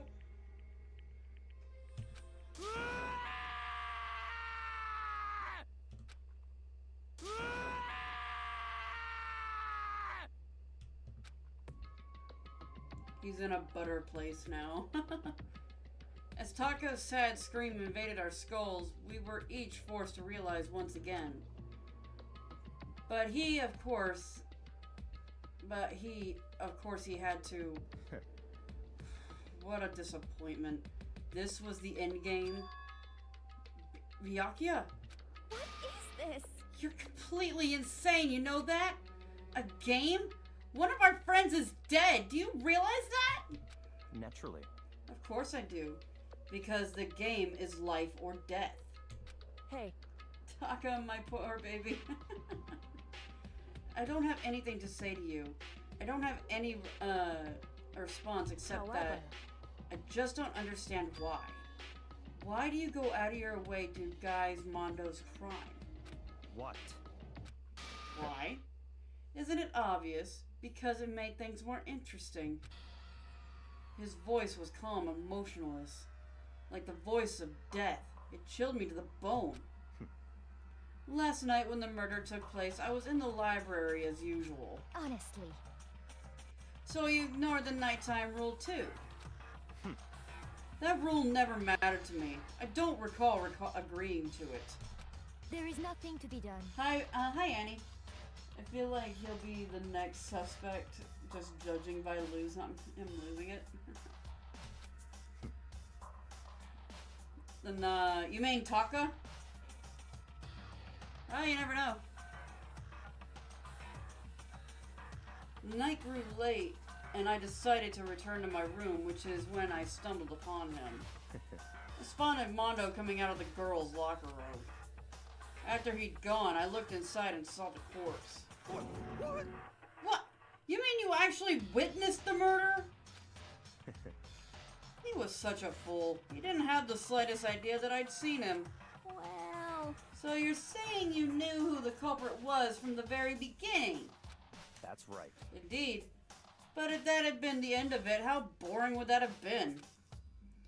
This is like that guy that refuses to do tasks just so that the people have to figure out who the imposter is, or let everybody get killed. which is why I decided to lend a living helping hand.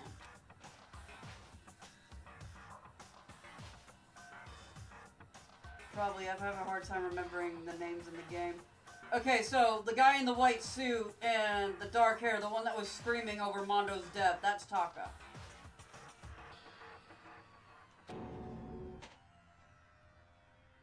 You did all that to liven things up? I see. So after that, hearing about Genocide Jack from Toko, you decided to use that to create a fake murder scene. But damn, man. 10-1, he just wanted to get rid of Toko. Yeah, but at the same time, I mean, if Toko had been convicted, Mondo would have walked free and everybody else would have died. But damn, man. If we hadn't figured out who'd really done it, you would have been dead too, right? Well, obviously, I would have revealed the truth before it reached that point. Of course, Byakuya turned and looked me in the eye. I could feel his sharp eyes piercing into me. Thanks to a certain remarkable someone, it never did, and I was able to perform an interesting experiment. Interesting. Once I do decide to become blackened, I know who I'll have to watch out for.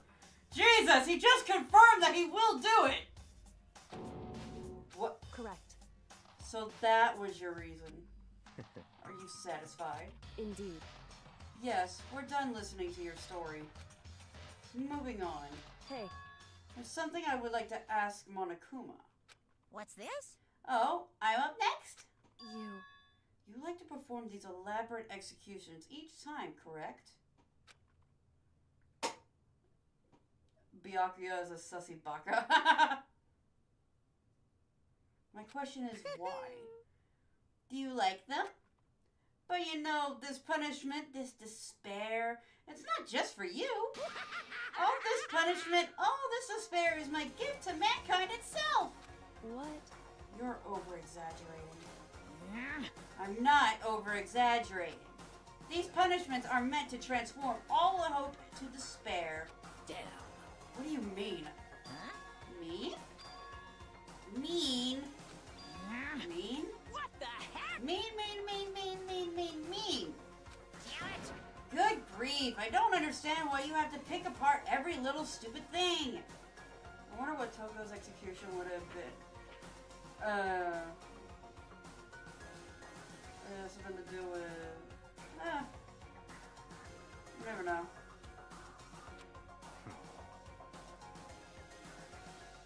Whatever, it doesn't matter. In the end, I'm going to stand alone as the victor, and then everything will be revealed to me. Ooh, oh, the noble son of exciting. the noble family. Truly, you understand me. I think it's, I think this is the start of a terrifying friendship. That's enough. Shut up. I would never stoop to the level of childish criminal like you. Let me just say this. After I have achieved complete victory, you're up next. I'm going to find you and kill you, understand? In the name of my family. In the name of the Togami family, for which victory is foregone closure. Foregone conclusion. You're getting all riled up.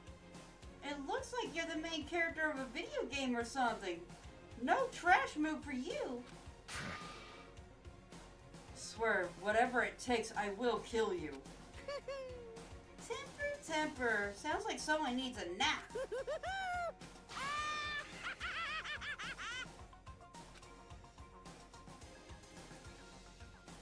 Monokuma's laughter peeled across the courtroom and the curtain closed on the case of Chihiro and Mondo. But I knew it wasn't the end. The killing game would still continue, because the mastermind wouldn't let it end. For those of us who were still alive, our worst fears and despair kept on multiplying. It was the kind of despair that felt like a blind puppy in a hell made, and the hell had made of a future than us. What the hell? All of our courage, our effort, our friendship, it's like it amounted to nothing at all. Nothing at all! Nothing at all! Nothing at all! It was the worst kind of despair. Well, anyway, like I was saying, this is a pretty good spot. Yeah, a really good spot. Anyway, isn't it amazing how that girl went and killed someone before things even had a chance to get boring?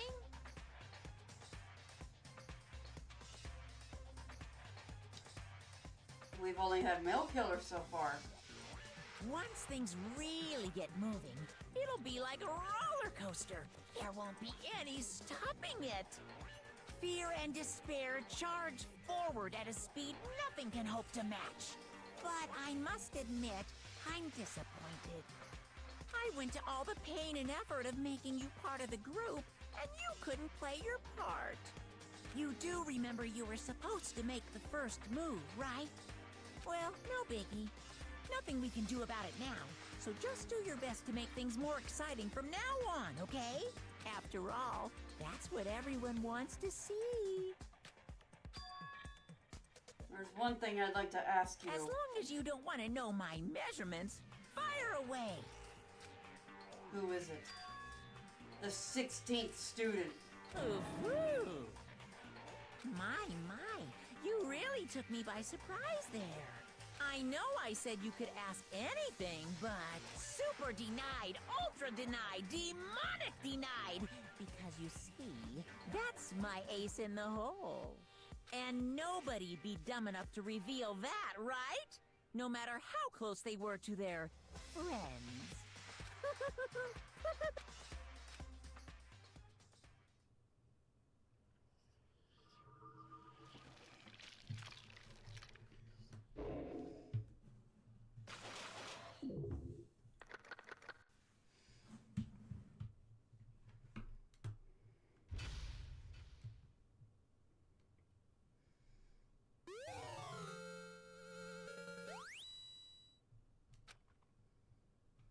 Yep, I'm gonna save, and I'm actually gonna call it an early one.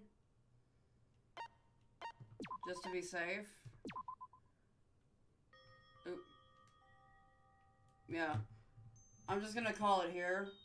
Because it's like 30 minutes till I quit anyway. I could easily get wrapped up in something new, and it's gonna take forever to get out of it.